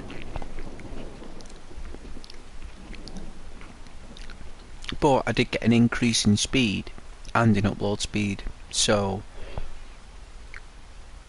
you should be able to see the graphics better anyway.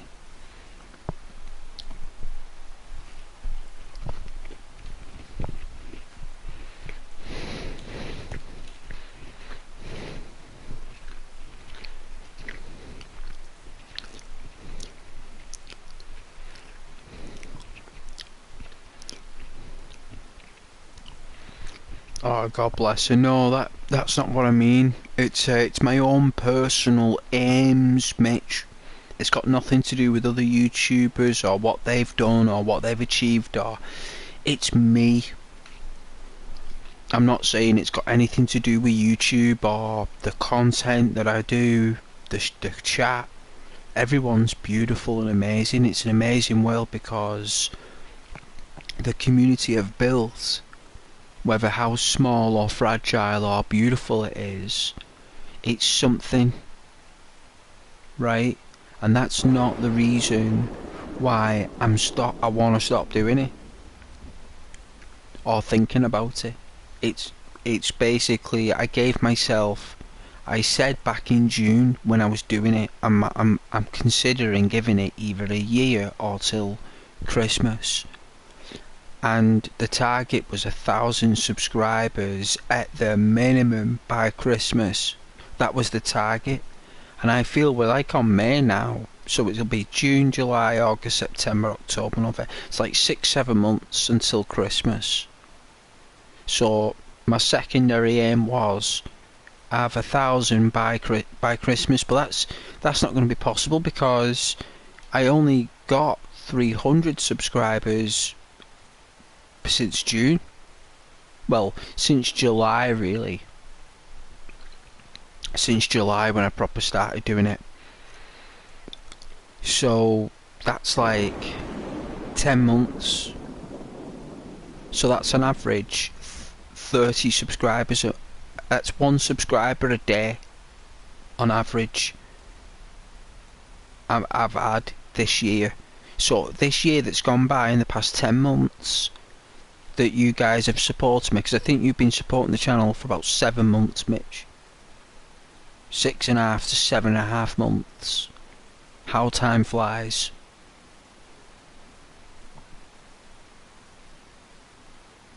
Right, and that means every day that's gone by I've had at least one subscriber subscribe to the channel every day.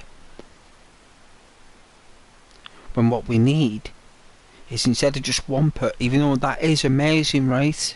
And it is really good. There's no doubt about it. It's a massive achievement. It is. But we want 3 a day.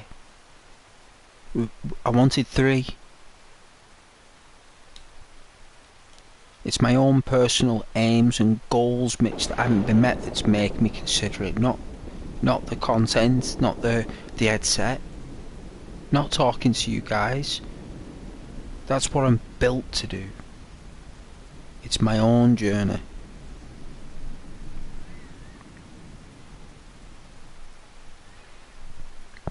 Nearly.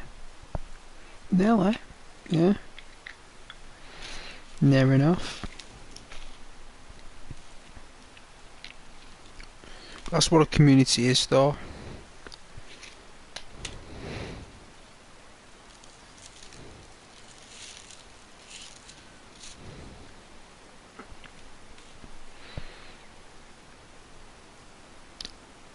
Let's turn up the quality of this thing here.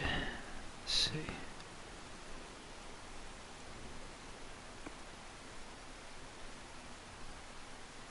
Oh yeah, the rain is really nice on the phone.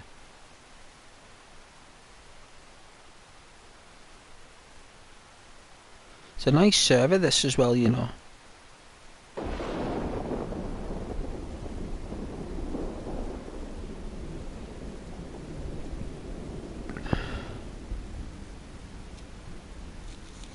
It's a very chilled out server. It's just got awful weather, which I really like.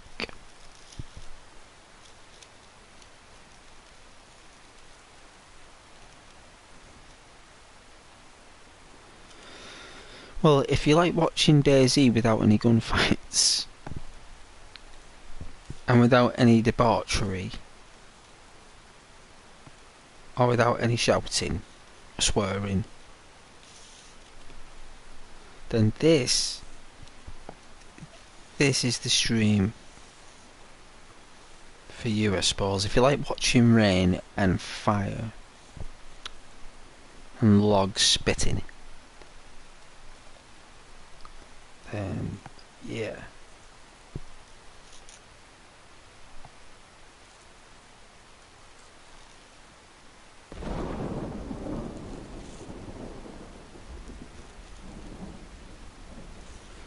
But no, I'm not quitting anytime soon anyway, Mitch. It's not like I'm quitting tomorrow, Mitch. I'm just letting you guys know, you know, it's nice to let... You can't just, like, ghost your audience. Even though my name is Ghost, that doesn't mean I, you know... That's not why I'm called Ghost. Even though it probably should be like that. That's not why I'm called Ghost.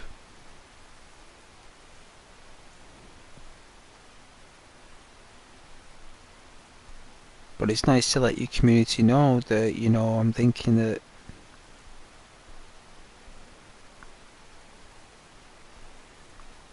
I just don't think I've achieved enough over this past year to keep doing it and sustain it.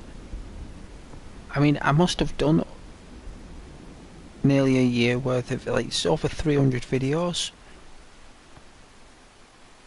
I must have done over 300 at the max. Like 300 videos is a lot. That's a lot.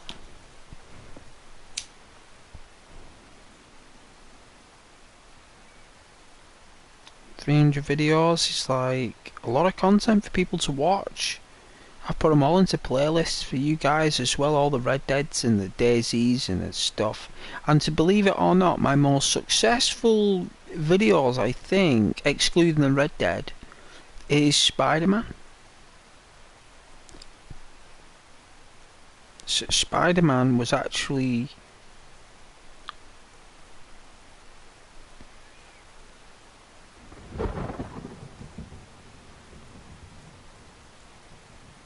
the most, well, I did like, what, 7 videos, maybe 8, and it generated well over 1,000 views for that small playlist. So that is very good.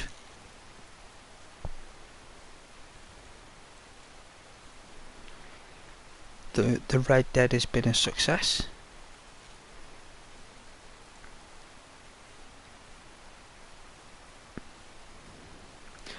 Oh, the views, Caden. Yeah, it is with the views. It is. Yeah, but not with like how many people had watched at the time I was streaming, or how long people had watched for. You know, like Spider-Man had people watching for the longest. It did the most views with the amount of videos I released for it, and I didn't really try very hard to make it. You know, it's a small library of videos that generated more than what I expected. It hit its targets with the amount of subscribers I got for doing that, the amount of likes I got, the amount of comments, viewers.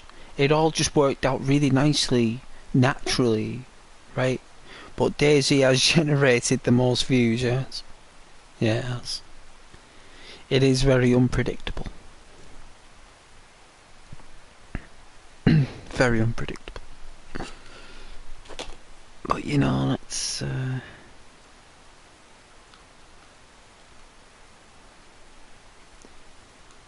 suppose that's just what it is.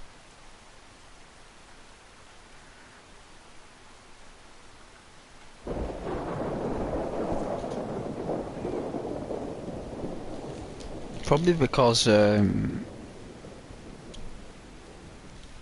people were interested in the PlayStation version, weren't they, at that time? It was going under the radar. People were liking what I was doing because they could see the detail of the game. They could actually see the trees and look at things instead of people just running through and racing through. I was walking. People could actually see what was going on and how the world was. You know, I got a car. You know, we took detours, sceneries, long drives, road trips. It's nice, right? You know, it's like some people like that before they buy the game. You know, like some people like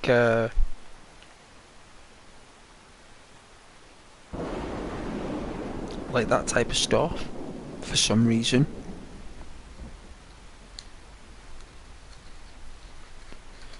But Red Dead Redemption 2 is probably the most successful on the channel, and that's my go-to game whenever I feel like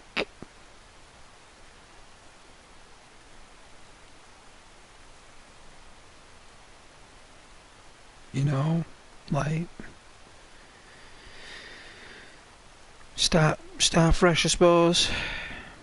New story.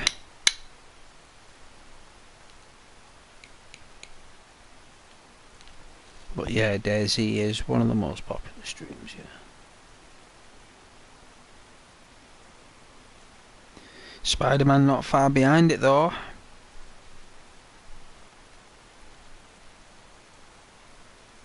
Spider-Man not far behind.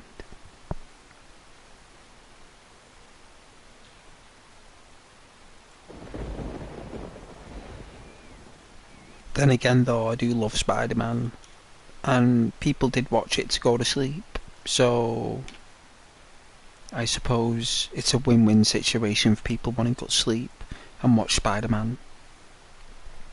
Someone talking about how much they love Spider-Man and his abilities. I suppose it's quite nice when you go to sleep, I suppose. Don't know. And I was climbing up the side of buildings and stuff and acting like Spider-Man. I wasn't just flying through the city, was I? I was walking in the streets and interacting with the public. It was nice. And I hope you enjoy this ASMR rainfall. I'm enjoying it anyway. Hope you're enjoying it as much as I am anyway. Because believe it or not, that's what mostly we did before we had technology. That's what we did. We looked outside, and if it was raining, we just watched the rain. Until your mum bought you a game console or some toys. But when you were bored with your toys,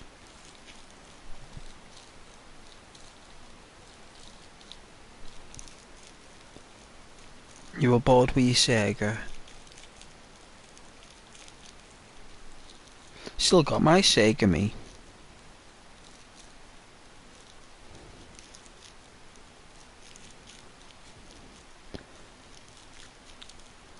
I've actually got a Master System as well. I bought that from a pawn shop a few years ago. And the joystick as well. Came with a joystick. Sega Master System joystick. Unboxed, of course.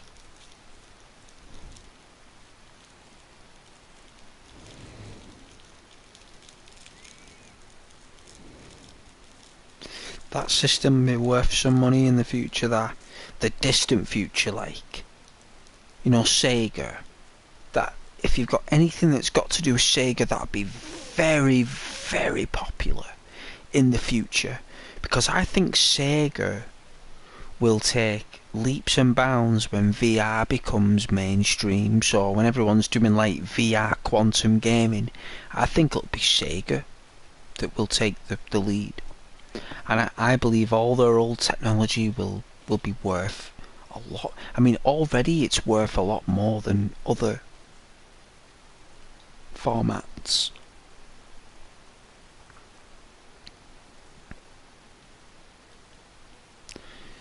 It is, yeah, a little bit more. It's because there's two versions of it as well. And there's a Japanese version, and there's a UK version, and there's a US version as well. And I've got the mini consoles as well that came out in 2016. You know, the NES Mini and the SNES Mini. I've got them as well. Got them in the box and they're unopened, unused. I've even got the original Super Nintendo in its box. Still. Like, I've got the Ghostbusters fire station.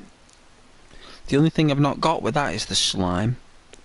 I don't know where that tub of slime is. I have looked everywhere. I had a tub of Ghostbuster slime.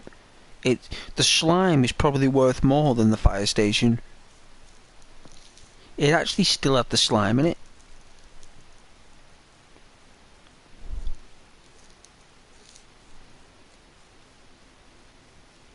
I don't know where it went.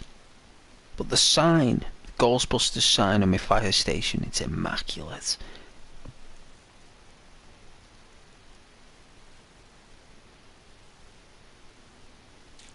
Yeah, believe it or not, slime used to be a big thing. Everyone had slime. Everybody. Everyone played with slime.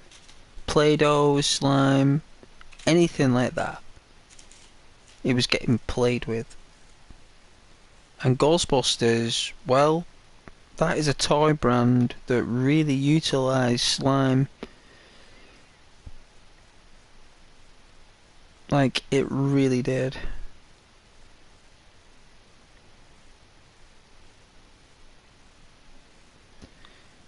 Like, I had to re-buy it, right? Like, it was years ago I bought this fire station. So, the original fire station was released around about 1987, right? And I think it was still in production till about 1995. Like, literally, that fire station had like 3 different variants, right? It had different coloured bricks on certain ones. But my original one, something happened to it. So I had to re-buy it again, but I bought it years ago. Like, years ago. And this thing was like brand new. And I'm so glad that I bought it, because that thing is worth a fortune.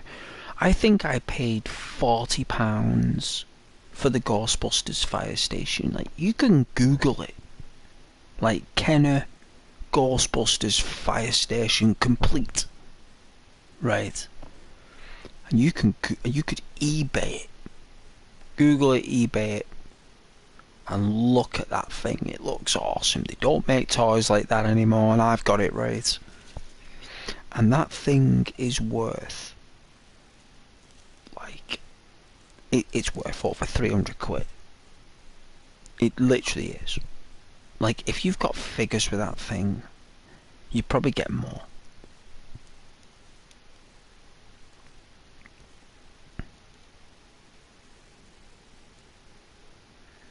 No idea, Garen.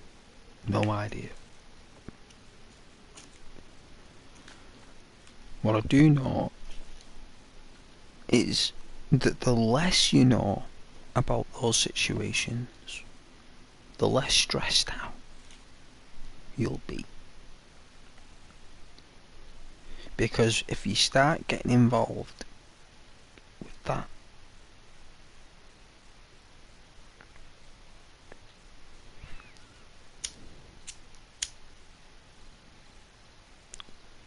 put it up for sale.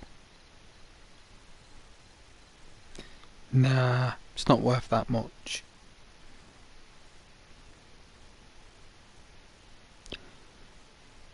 Just explaining, like, I've got a toy there from years and years and years ago that's worth some money. I've even got the Minecraft toys as well, still in the boxes.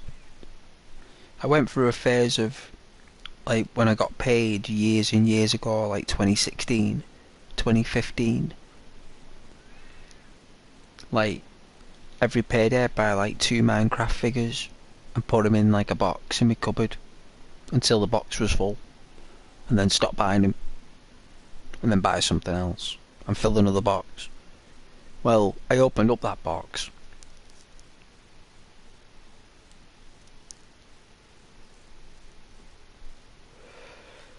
and there's some Minecraft figures in there where, like, there's like Steve and like a horse,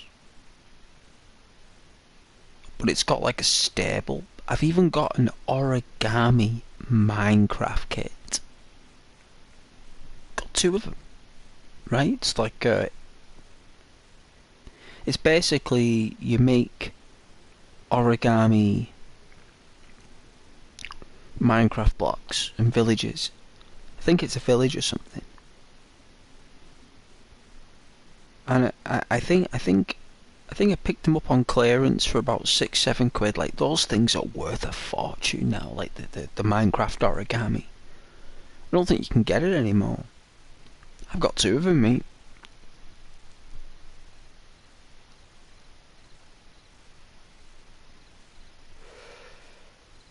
I've even got the figures from Tron from 2010.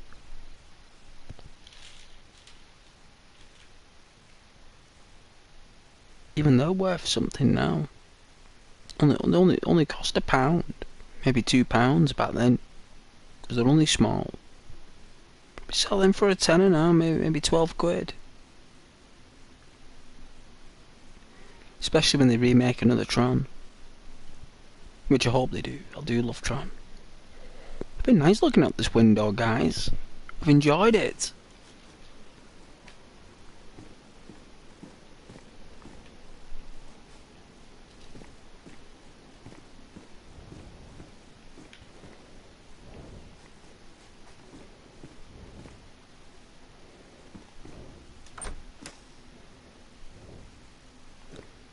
Some fresh air.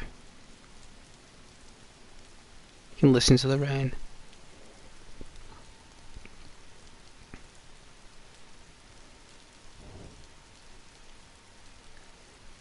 Oh yeah, the Stay Puft Marshmallow Man.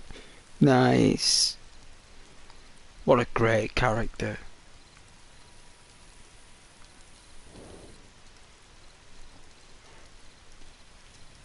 I've got there's a Terminator toy I've got as well in the box, complete. It's Arnie, right? And it's from Terminator 2. And it's basically where he's got 3 different heads he can swap. 3 different arms. And it's an actual name of the Terminator. It's a model, it's a name of it. It's an actual comic book version. They released a lot of comic book variants of Terminator figures with Kenner, similar to Terminator 2 models.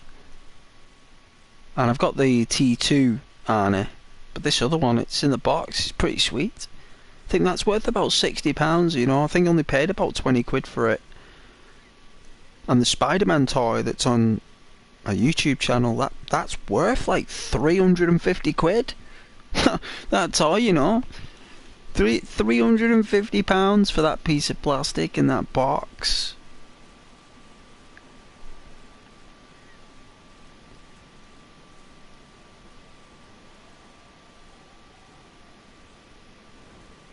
Oh yeah, you turned it down. Yeah, people will offer you all sorts for Stay Puffed. It's Kenner. It's Kenner toys. Ghostbusters is up there with Star Wars. Star Wars, He-Man, Supernaturals, Thundercats, and there was another toy brand that wasn't out in the UK, but the US got it.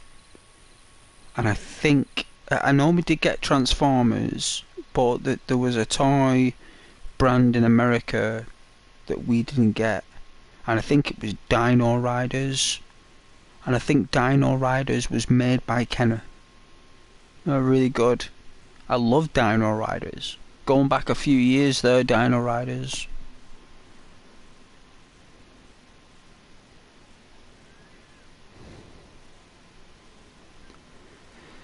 Oh yeah, Man City won the 4th Premier League in a row today, or 4th in a row, eh?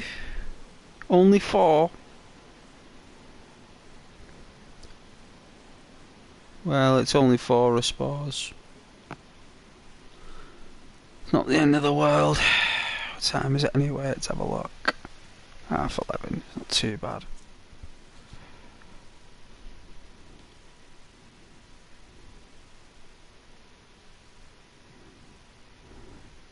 Hope you guys have enjoyed the nice stream. Oh yeah, 4 is the new record, is it? Well, I'm sure they'll get more money to buy more players, to score more goals and win more games and win more leagues and win more trophies. Yeah, I'm sure it will. Bring in too much money, don't they? I bet they've got their own football channel, like Man City TV.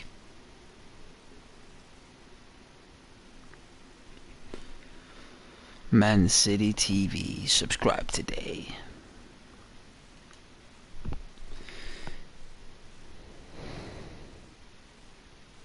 Part of the Sky TV package.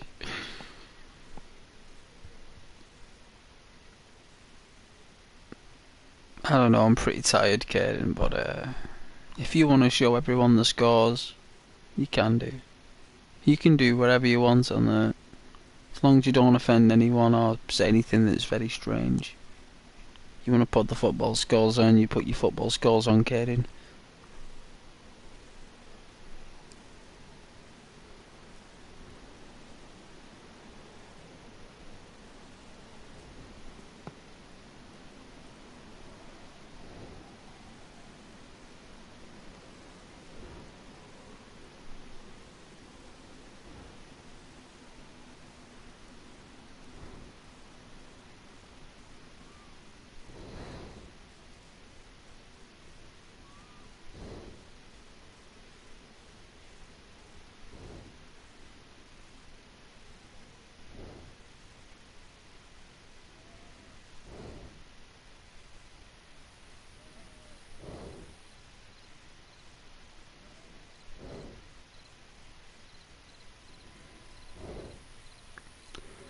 Oh, they took it from Arsenal. I get why you're quite upset now. It just clicked with me. That's how tired I am.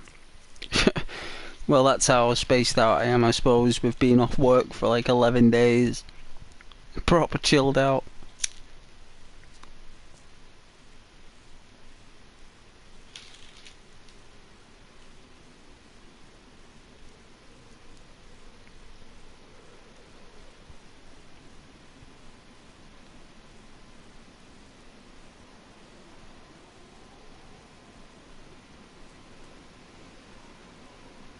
I know Mitch, he likes to read out the scores.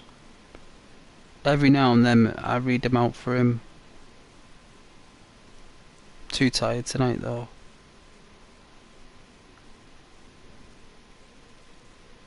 You can always put them on again tomorrow.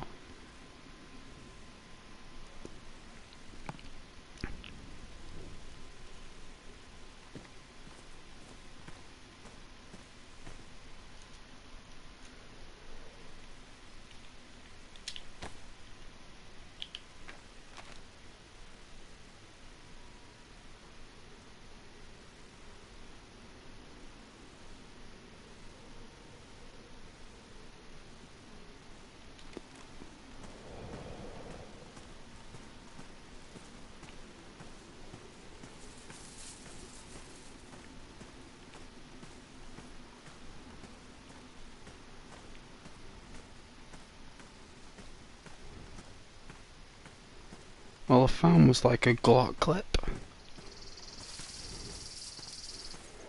Oh yeah, thanks very much, Caden. If you put them on again tomorrow, I'll read them tomorrow for you. I did read them though. I'll just read them out for you tomorrow. Very overzealously. Like I work for ITV or something.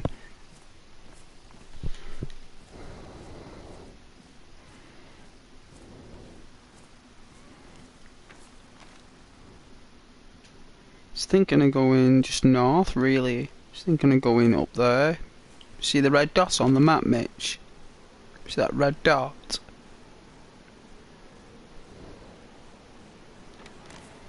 Just over this hill. Down the banking.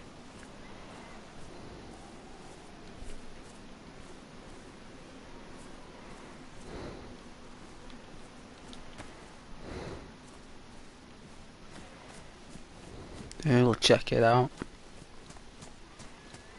Might be some bullets there, hopefully.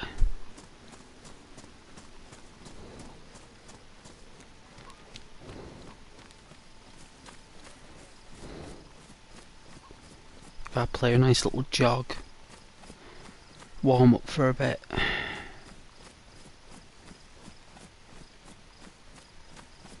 It's healthy for your character to have a nice little jog. See the temperature increase, look. See it? Goes up a little bit. Because you're exercising. It's good for you.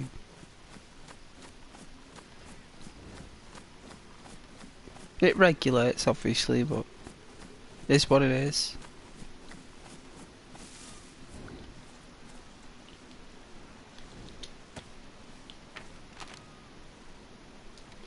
Alright.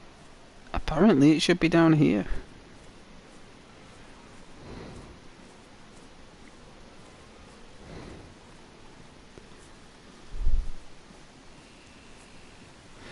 Then again, it's probably nothing.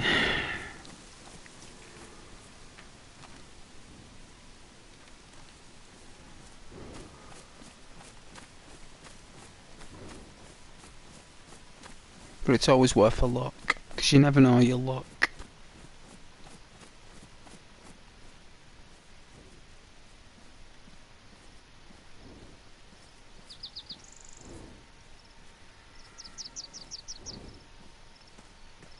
It's a trail. That's what it was.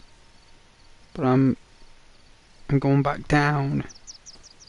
That's going back down. This is going back up. Oh, Bigfoot, yeah.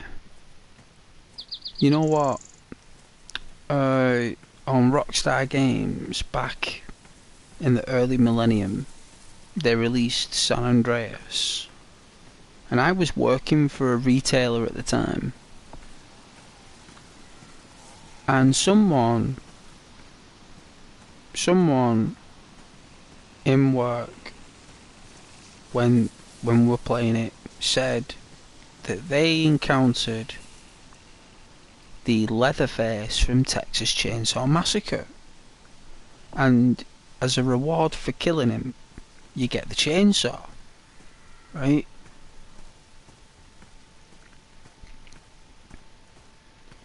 And I said, "You're messing." He was like, "No."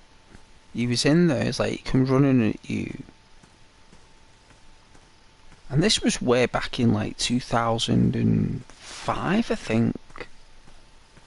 Like 2004. I was actually in the retailer at the time, and they actually sold Xbox 360 games at that time.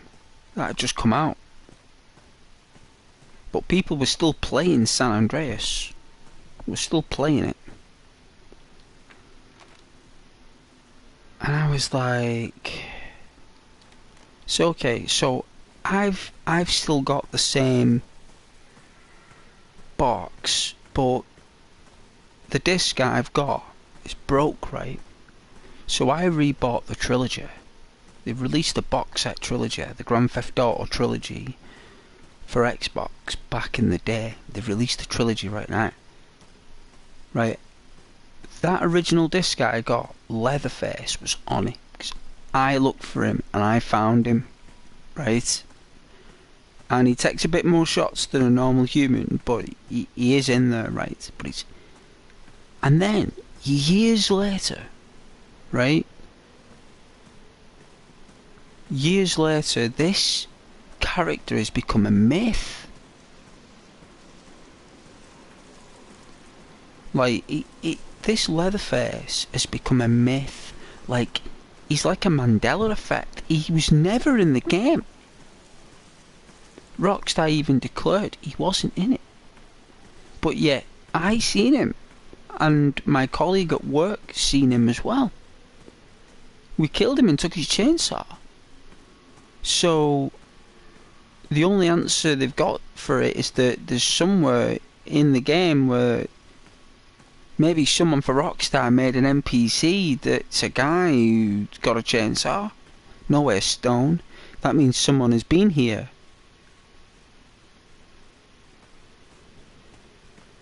Interesting. Did you know Jack from the Titanic was Connor in the Terminator, or the Time Traveller?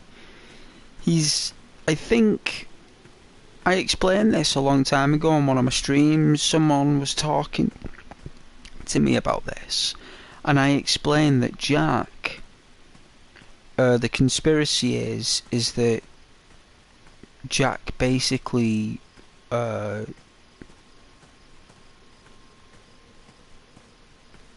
he has equipment on him that was made much later in life. Like when he's first in the scenes. Now, whether that's an oversight from the directors or wardrobe, I don't know. But you'd think if they put all that money into the ship and everything, then they'd put some insight into the wardrobe. And he knew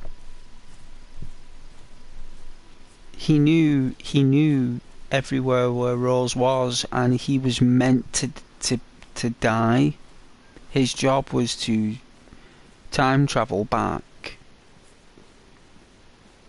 to save Rose from Titanic, because she's like got something to do with the Sarah Connor bloodline or something like that. Like it was something crazy like that. I read.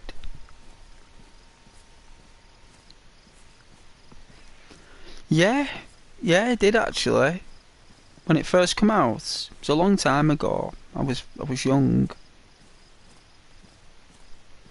Yeah, Yeah, it does upset me when Jack dies because he really cared about her. He didn't want anything happening to her. He genuinely cared about her, and he had nothing.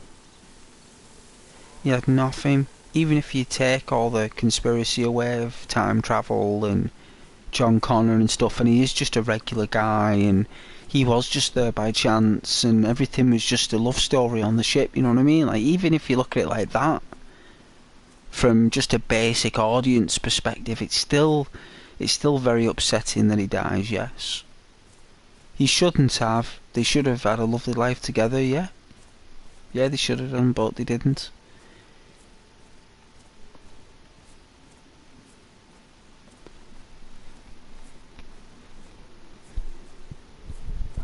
Oh, Free Willow. I was never into that, like.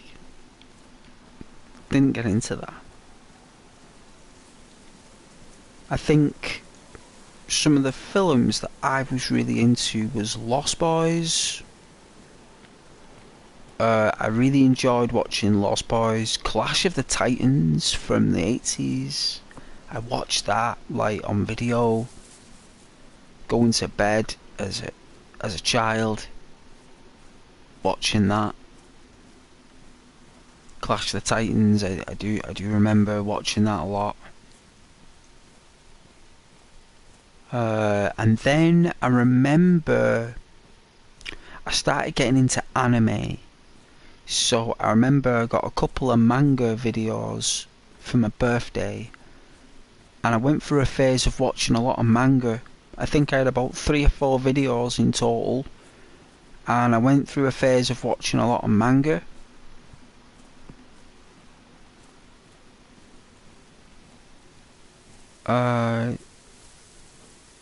Manga was very interesting for me at the time. It was very interesting that cartoons had swearing in it.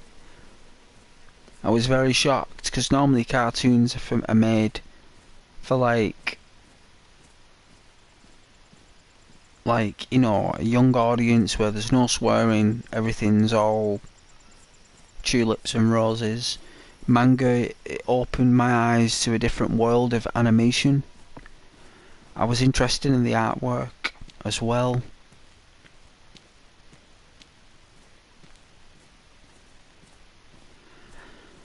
And then I think I watched a bit of Disney for a while, as we all do.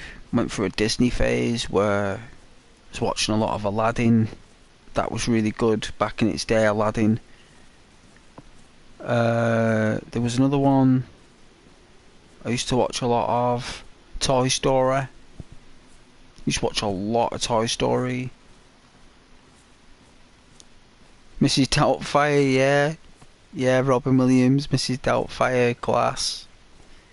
A guy who's not allowed to see his kids, dresses up as a woman to see him. Unbelievable. That would never be allowed to be made now, you know, Mitch. There's no way. If that film was made today,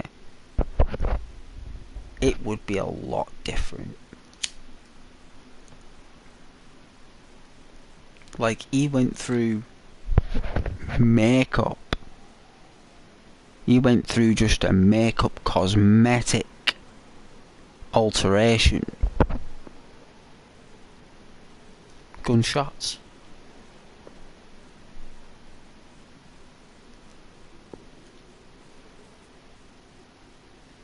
But there is a few scenes where he breaks character.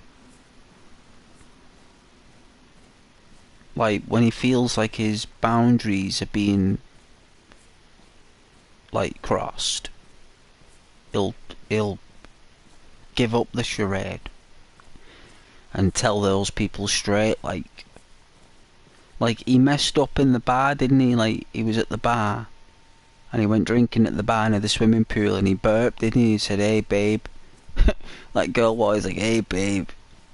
And she kind of looks at him weird because he's dressed as a granny, but it's a dude in his 40s.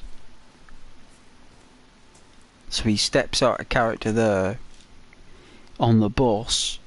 The bus driver's after him, isn't it? Like, the bus driver's like, "Hey man, You know, do you want a free ride home? He's giving a free bus ride. So he's attracting attention he doesn't want. And the people he wants attention from, he isn't getting. What's that movie where they play that board game and it comes to life? Jumanji. They made two actually. There's Jumanji, and they did like a space one.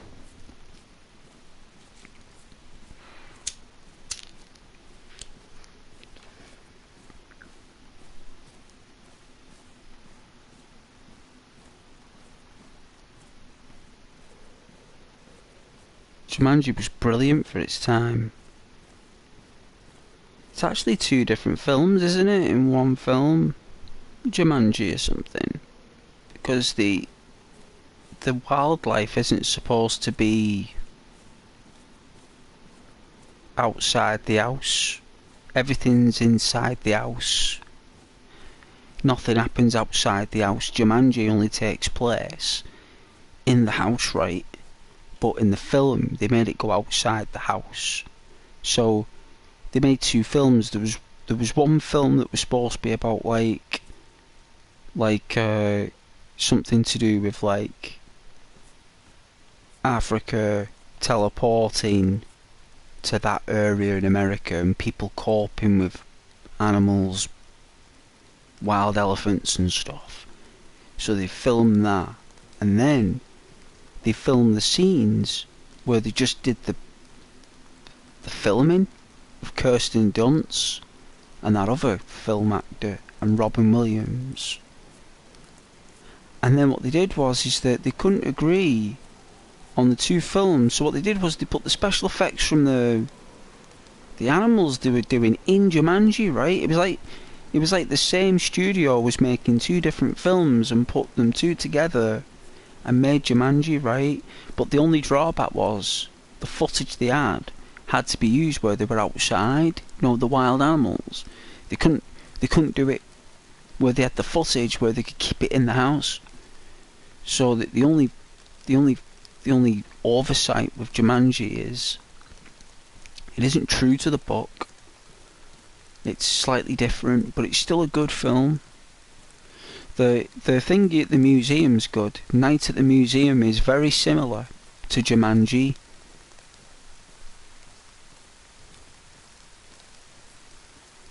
Night at the Museum, I enjoy watching that.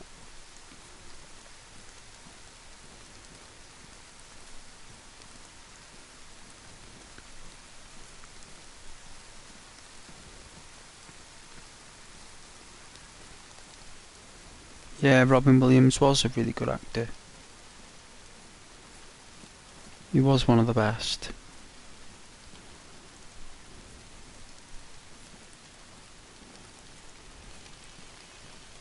Someone lives here. Yeah, Robin Williams is in it though. Plays Roosevelt. Plays the president, doesn't he? He plays one of the wax models. Robin Williams is like his mentor, his encourager, you know. Like, keep going. Your country needs you. He does ride the horse, he does. It's alright, even I would forget that as well. There's that many characters in that film. Even Dick Van Dyke's in it. Even Dick Van Dyke. He's got a face mask. That'll keep us warm for a bit.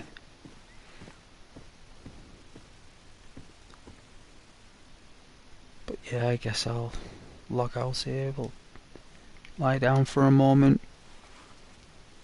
And then we'll spawn out. And I'll be back on tomorrow.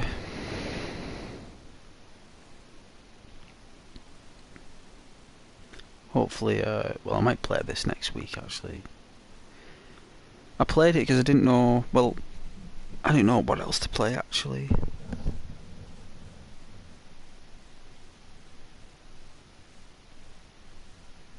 I enjoy playing that long dart though, it was different. It didn't get many views, I don't mind about that, it won't. It's not that big of a game, but I really enjoy playing it. Yeah, shortly I am, Mitch, yeah. Very, very shortly I am.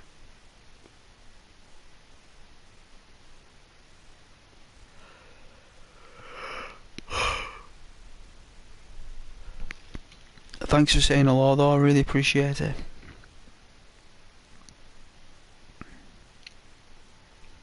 Oh yeah, the dog. The good old dog. I should get a dog. Get too attached to me though.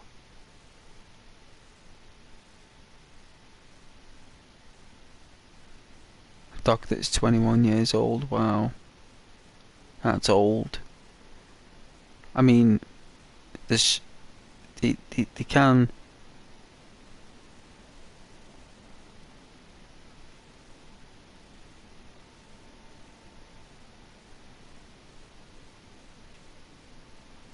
I mean, was it like 3? Or do you mean it's literally 21? That's an old dog, that. 148-year-old dog. Like, I bet, like, the dog understands English. Like, fluently. Like, the dog just be like... Yeah.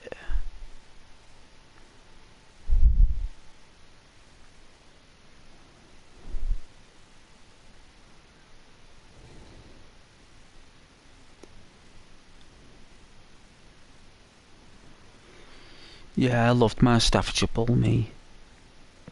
Used to proper whine and moan a lot.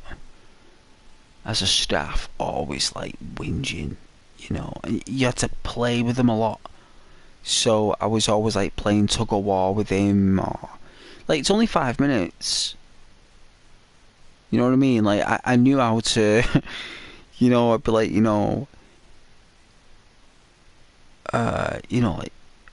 I'd be like mine,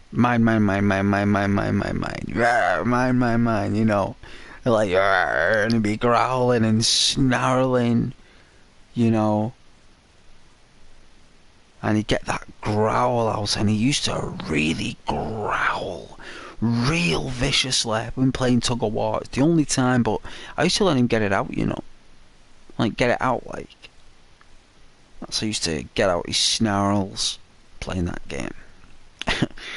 And he really enjoyed, you know, and if you won, if you used to wiggle it out of his mouth there, like, you trick him. You trick him, like, every time. You know, say, oh, have we got a biscuit? Have we got a biscuit here? Are you gonna let go? You got a bit, you let go, give me a biscuit. And like, he just let go, like his teeth would just slightly, like his brain would be like, biscuit? Like, you know? And he'd believe me every time. He'd believe me. And as soon as that teeth would loosen, I'd go yank, I'd be like, I got you. He go mad. He go mad as a dog. Go mad as a dog. He'd be like, my toy. He'd be like, my toy. That is my toy. Roar.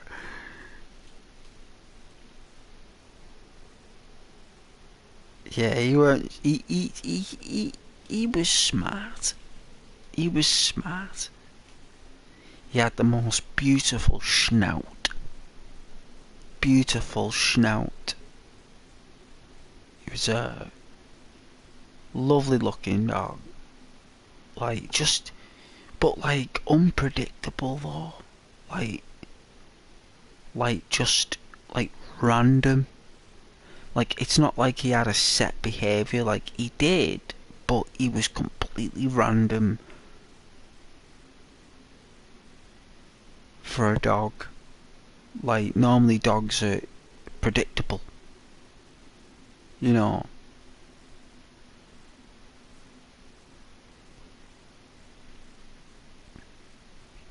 But he was very random. The only time he actually was really obedient was before I fed him. And what I used to do was I used to drink loads of water, and then I'd take him out for a walk with breaks in between the walk for like an hour, maybe a bit longer, an hour and a half. And then when we get back, that's when I give him his dinner, which is the best time really.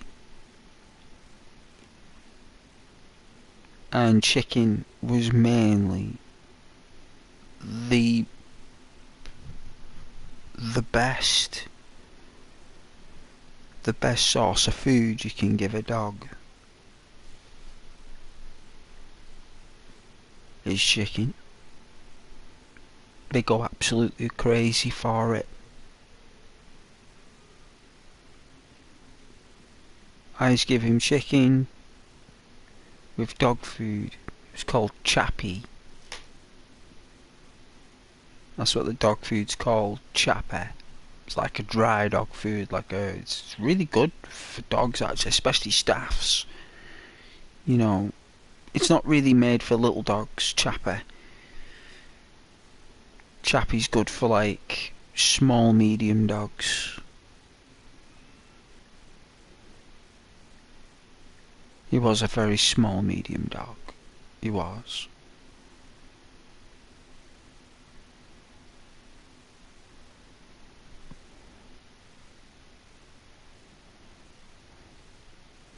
Yeah. Oh, you feed him chicken all the time. Good. Good, that's lovely. There were some days I just fed him just dog food. So, like, some days, if I'd spoiled him too much, say,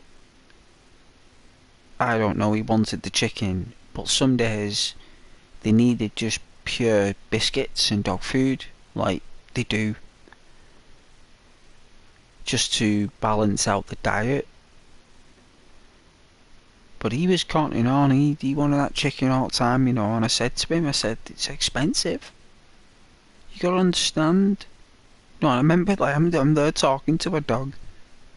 You know what I mean? Like, I'm having a conversation with a dog, holding his dog bowl. And I'm like, it's expensive, that chicken, Milo. I was like, you can't expect me to pay nearly £6 every day for this chicken, for me and you.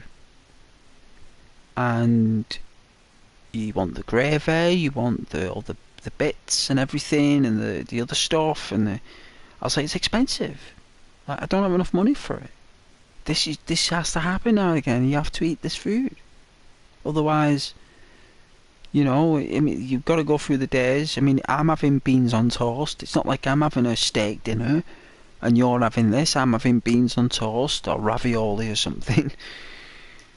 Like, even I'm having something basic. We've both got to do it. And after I used to talk to him, he'd eat it. Like, okay. Even though he didn't reply, but he didn't. He knew. He's like, oh, he's talking here, holding my dog bowl. He's talking. That means that. Does that mean that dog bowl is an issue? He's holding that dog bowl. That's my dog bowl that my food's in. He's holding it for like 10 minutes talking. I don't know what he's talking about, but I'll eat it when he puts it down. And he did. No more qualms. They're smart dogs. They're very smart.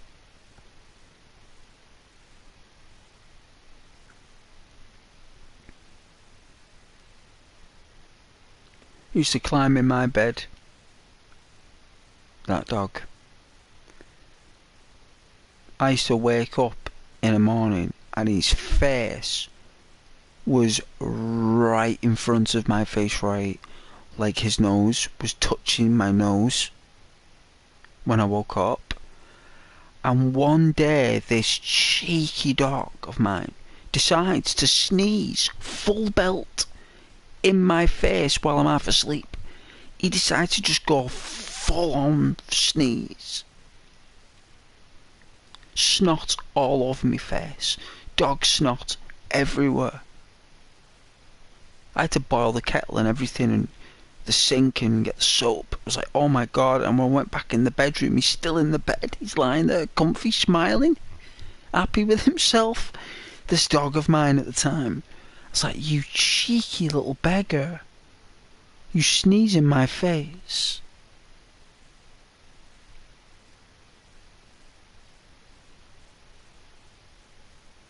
Yeah? Just didn't want to be alone, did he? Just didn't want to be alone. Just couldn't handle... Well, he was, like I said, he was unpredictable. If he had a bad dream or something, I suppose he'd jump in the bed if he had a bad dream. You know, if he was being chased or something. Because dogs have dreams where they're being chased by bigger creatures. Scary creatures. And they get scared. That's the only time a dog will jump in, is when they're scared. And like the dog's like 8 years old, but this time, like he's 8, 9 years old. He's like, he rarely left his bed.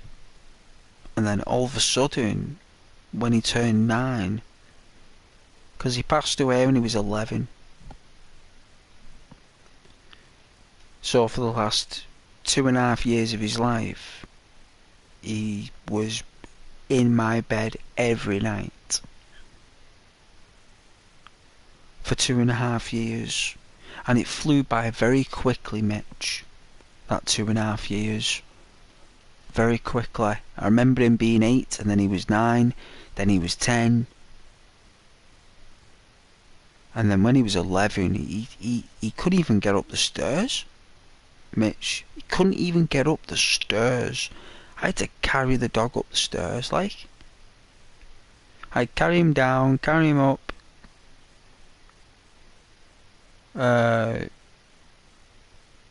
He was alright going round the park, but he couldn't go very far. Time did fly. You're right. It did fly. I think he was about 2 when I got him. 2 or 3. He was a rescue dog. Apparently, the previous owner used to spin him round by his tail. I asked the vet why has he got a bend in his tail. Why is there a bend in the middle? She looked up his record, said the teenagers and the previous owners would spin him round by his tail.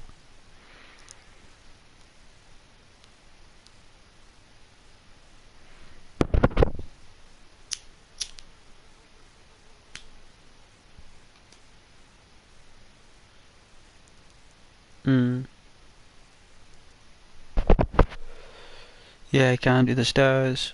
Yeah, you gotta carry him.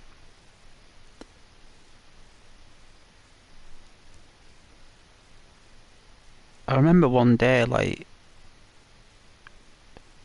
I wasn't too happy with my mum when she did it, but she wanted to look after the dog. And he must have been about 7 at the time. And I said to her, when you take him out for a walk, only do it for 25 minutes at a time. Like, he's not a Labrador, he's not a Border Collie, or a hound. He's a Staffordshire Bull. I said he can only do 25 minutes. I said, and then bring him back and then let a couple of hours go by, and then take him out again for another 25-30 minutes, and then let another couple of hours go by, and then you can take him out again. I was like, but and then one day she ends up taking him out for, like, I heard it was like 3.5 hours, maybe 4 hours. And I remember when I got him back, it was really, really hot. because it's only till I got him in, and I was on the couch, and he was like really tired. I was like, "Come here, boy," and I had to pick him up on the couch, and he was really hot. I was like, "Wow!" I was like, I was like, "They've walked you for like hours today," and I was really cheesed off about it. Like,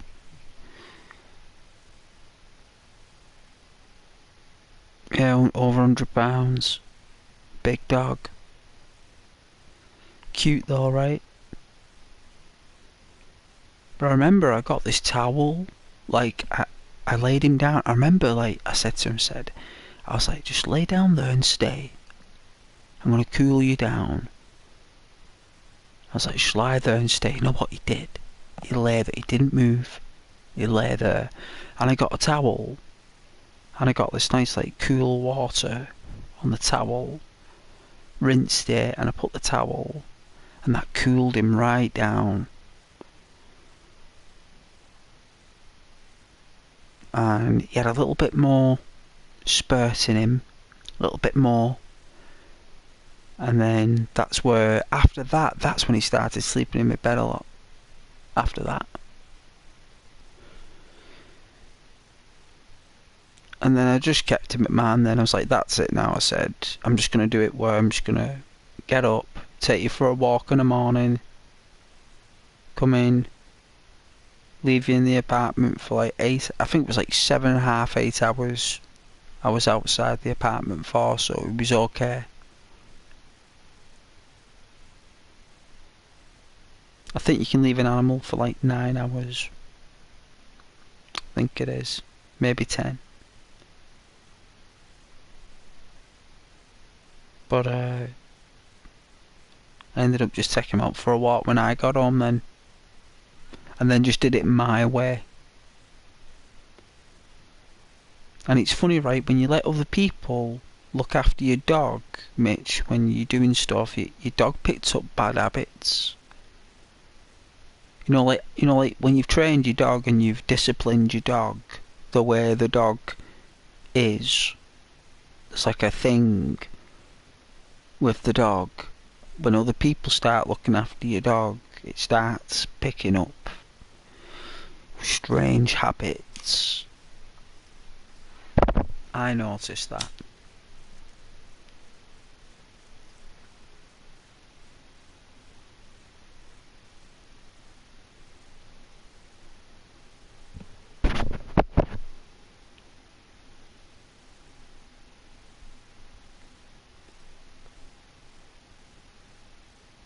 When he was like really young, he had a temper.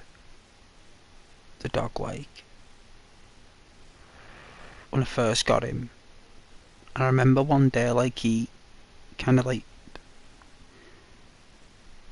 caught me knuckle with his tooth, and it hurt, like, and I was like, "Ow," and then I didn't take the dog on all day, like, ignored the dog, right? Just turned me back to the dog there, like, I was very disappointed in him. Just ignored him. And then after that moment, right, that day, when I ignored him, he never did it again. He never snarled, he never got angry. He, very strange animals. You won't get another dog. Nah. That's what I mean, I didn't get one. I didn't. I said to, like, when my mum was alive, I said, "Can't do it. Can't get another one." There's so much work as well. There's a lot of work. It's not like you can just get a dog and the dog just looks after itself. Like, you've got to really, really look after that thing.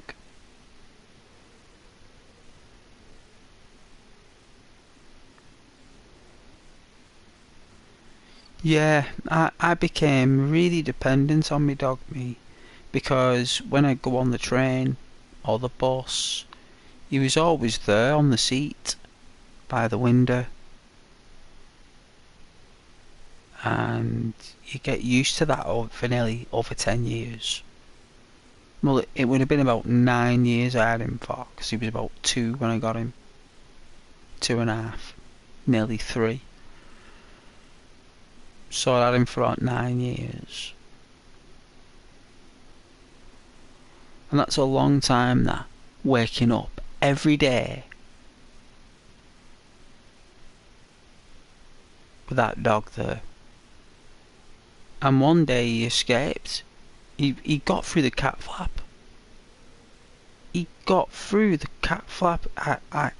He actually got picked up by the park ranger. He was in the newspaper. Picture of him in newspaper there, like. Does this dog belong to you? They printed it even after I got him. They printed the picture of him, put it in the paper, even though he was already in my possession. He got loose, right? And what I used to do was, at night time, I'd take his collar off at night, so he could relax at night. It was when I took his collar off, that's when I was going to bed. That's when he knew I was going to bed. When I took his collar off, he knew, he was going to bed. So what he did was, he must have had a moment of dogness, as I call it. Ends up prising off the bit of wood I put on to block the cat flap. He must have been working on it for weeks. He finally got it. He prized it off. He got out. How that staff got through that little square hole is beyond me, right? But he did.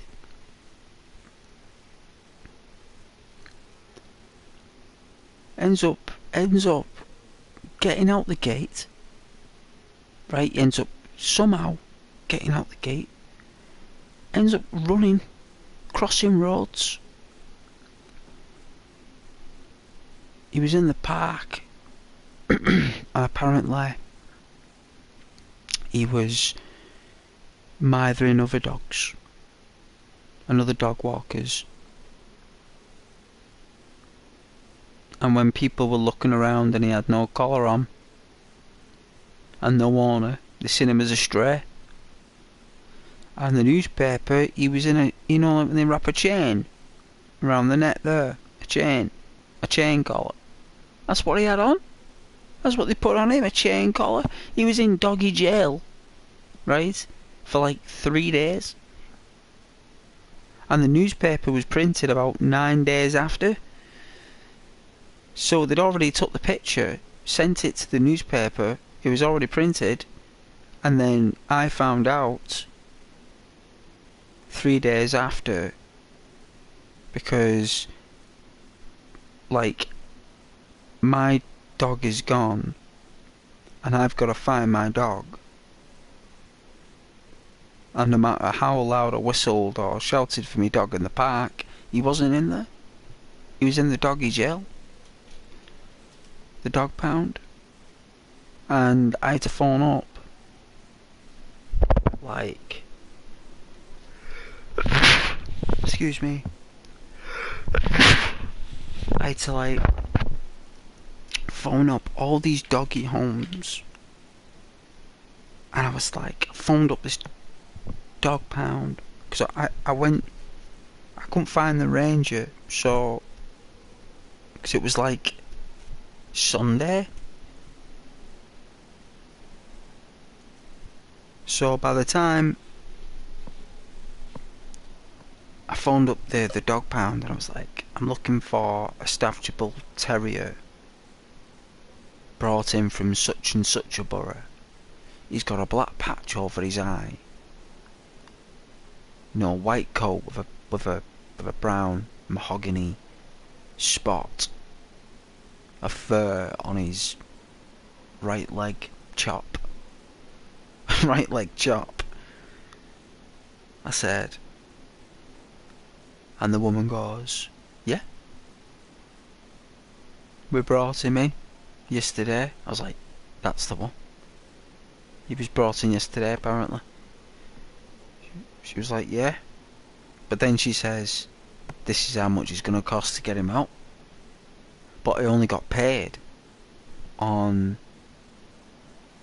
the Sunday, so it was the Monday midnight, Tuesday midnight, so I had to wait till Tuesday to pick him up.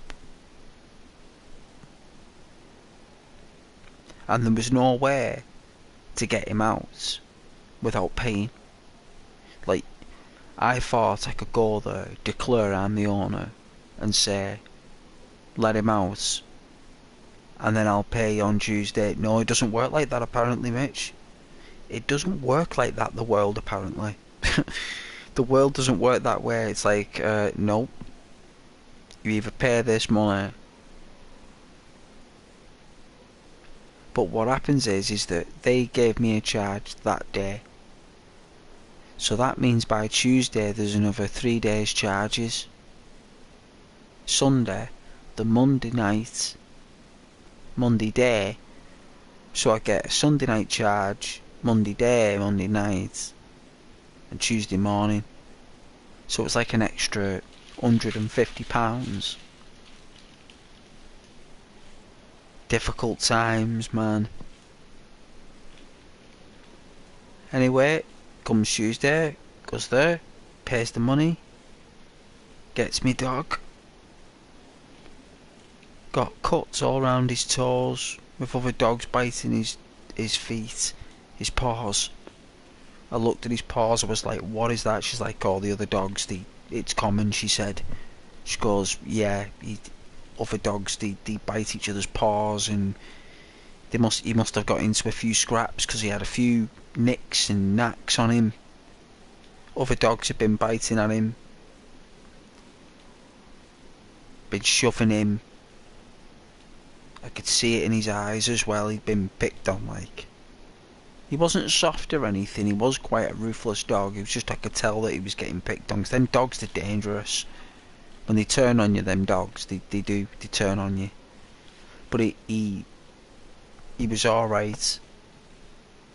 And I got him there, and I was in a taxi on the way home there, and he didn't say a word. Didn't say a word. He'd not been home for 4 days. And I was sat there in a taxi there in the back seat there, and he was just sat there. Sat up. He wasn't even looking out the window. He was normally looking out the window, smudging up the window with his nose. I was normally wiping the window clean for the taxi drivers, because he dog nose mush the window. You know, the slobs and the smears of dog nose. Well, he liked doing that for some reason. Didn't do that. Taxi stops there. I open the car door. He doesn't get out. I say, come on boy. He gets out really slowly. I open up the gate. He goes in really slowly, low down to the ground. He's going up the stairs. I opened up my apartment door. And he whoosh, darts in, runs straight in, whoosh, straight to his bed and toys. Didn't even go to his food bowl or his water bowl. He didn't go to that. He ran straight to his bed, because his bed was like in between the two couches. It was sandwiched in between the two, like the arms of the chairs acted like a roof shelter for him, and he could go in and out of the corners of the couch. It was really nice for him. It really worked out well, especially when I put the blanket over the top, so he was well enclosed. He felt nice and sheltered there and safe. Maybe that's why he ran there. And he ran in there, and you know, like when they're just looking at you, staring at you like that, with their eyes open wide and they don't blink, like they don't want to move, like he was glued.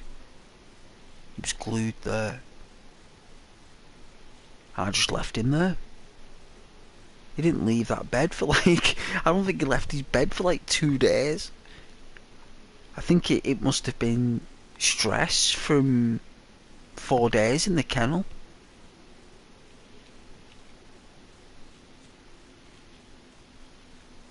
He must have had that doggy stress.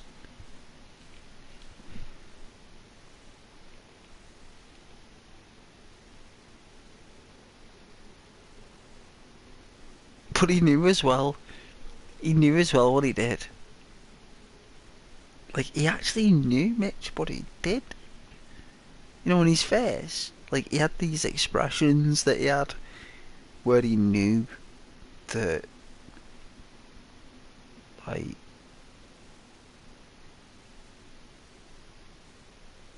you know, he'd done something.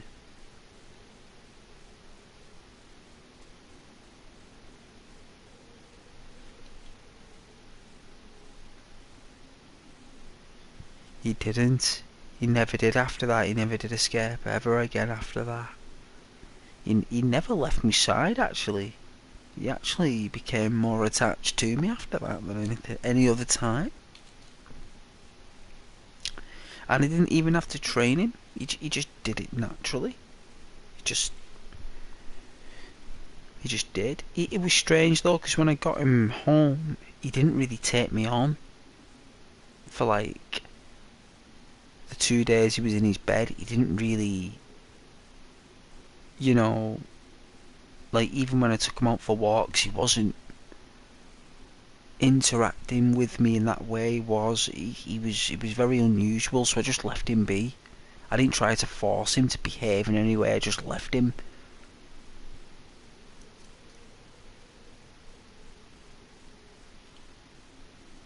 And then it was like, after a couple of days,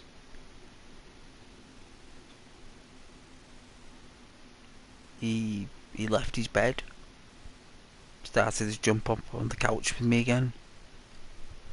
Slowly, he went back, but he never, like, his leg was always over, like, you know when they put the leg over your leg, like, and the under the mouth, the chin, they rest it on your pulse, on your leg or something. Dogs, a lot of nurturing. But he was very obedient after that.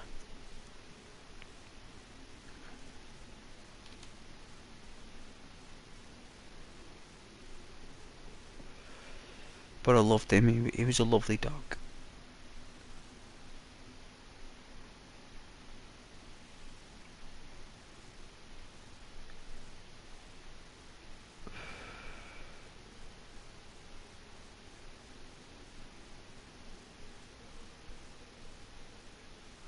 I actually had a dream about him in a forest with like a maiden,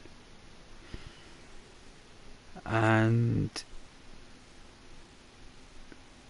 he ended up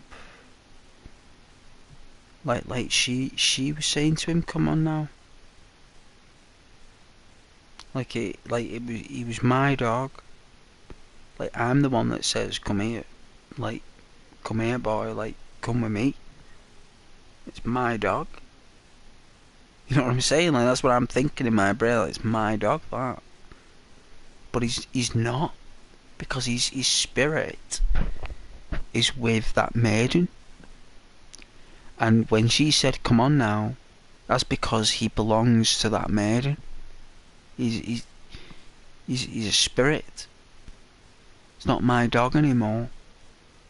He just came to say hello. It was beautiful though. It was lovely seeing him again in my dream. I know your brain makes it up.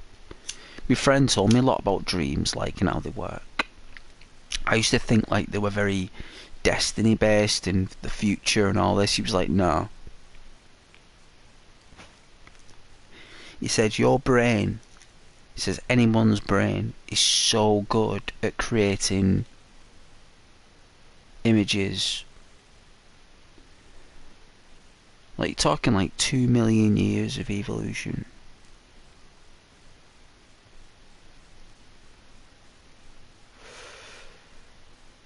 I was like, but I did see the dog. He was like, yeah, you did. He said, but really what it is that the dog and the maiden is you. He was like, where were you? I was like, I was in a forest. He was like, well, that's you. You were in your forest. That dog is you. That maiden was you. You were you. You were there. It was all you. It's what's going on in your mind. And I was like, so what's going on in my mind is a forest with a dog that was my old dog and a maiden. I was like, yeah. So I researched it. So like, right, I'm going to research this because it's a very lucid dream about my dog that's now a spirit. So I'm researching it. It's like, the dog. What does the dog mean in the dream? What's a dog? And it's like a dog is a symbol of the primal mind. It's all about honor and nobility and loyalty. These are qualities that dogs have. So the dog symbolized my loyalty, which is exactly the way the dog was.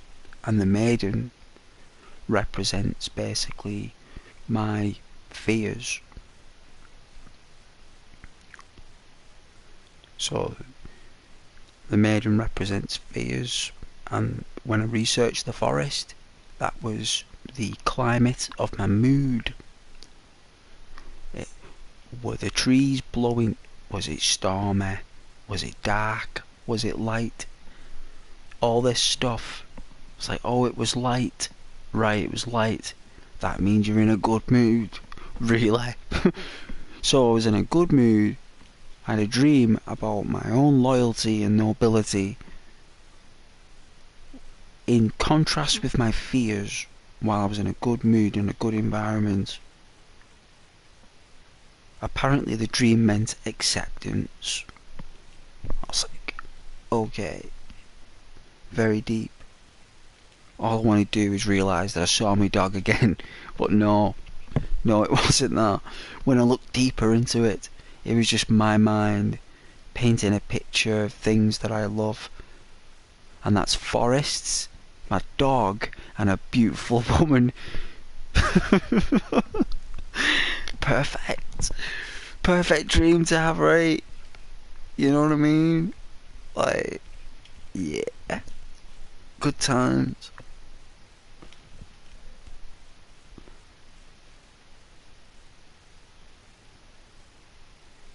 Yeah, I loved my dog very much, Mitch. Very much. He was a very lovely dog. Been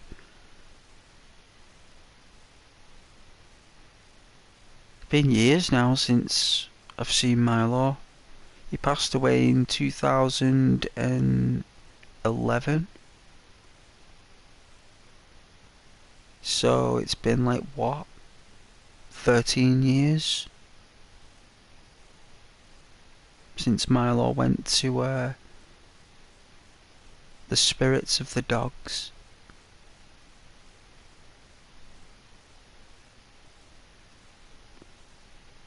He loved the world as well. He loved looking at the world and smelling all the trees and downloading all the information in his brain and everything. He loved parties and people and cars.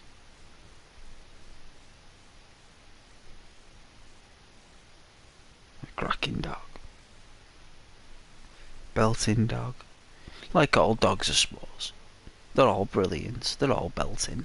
It's like your dog there, isn't it? Like a belting dog there, isn't it? You know, long in the tooth and that. Not going to change its ways.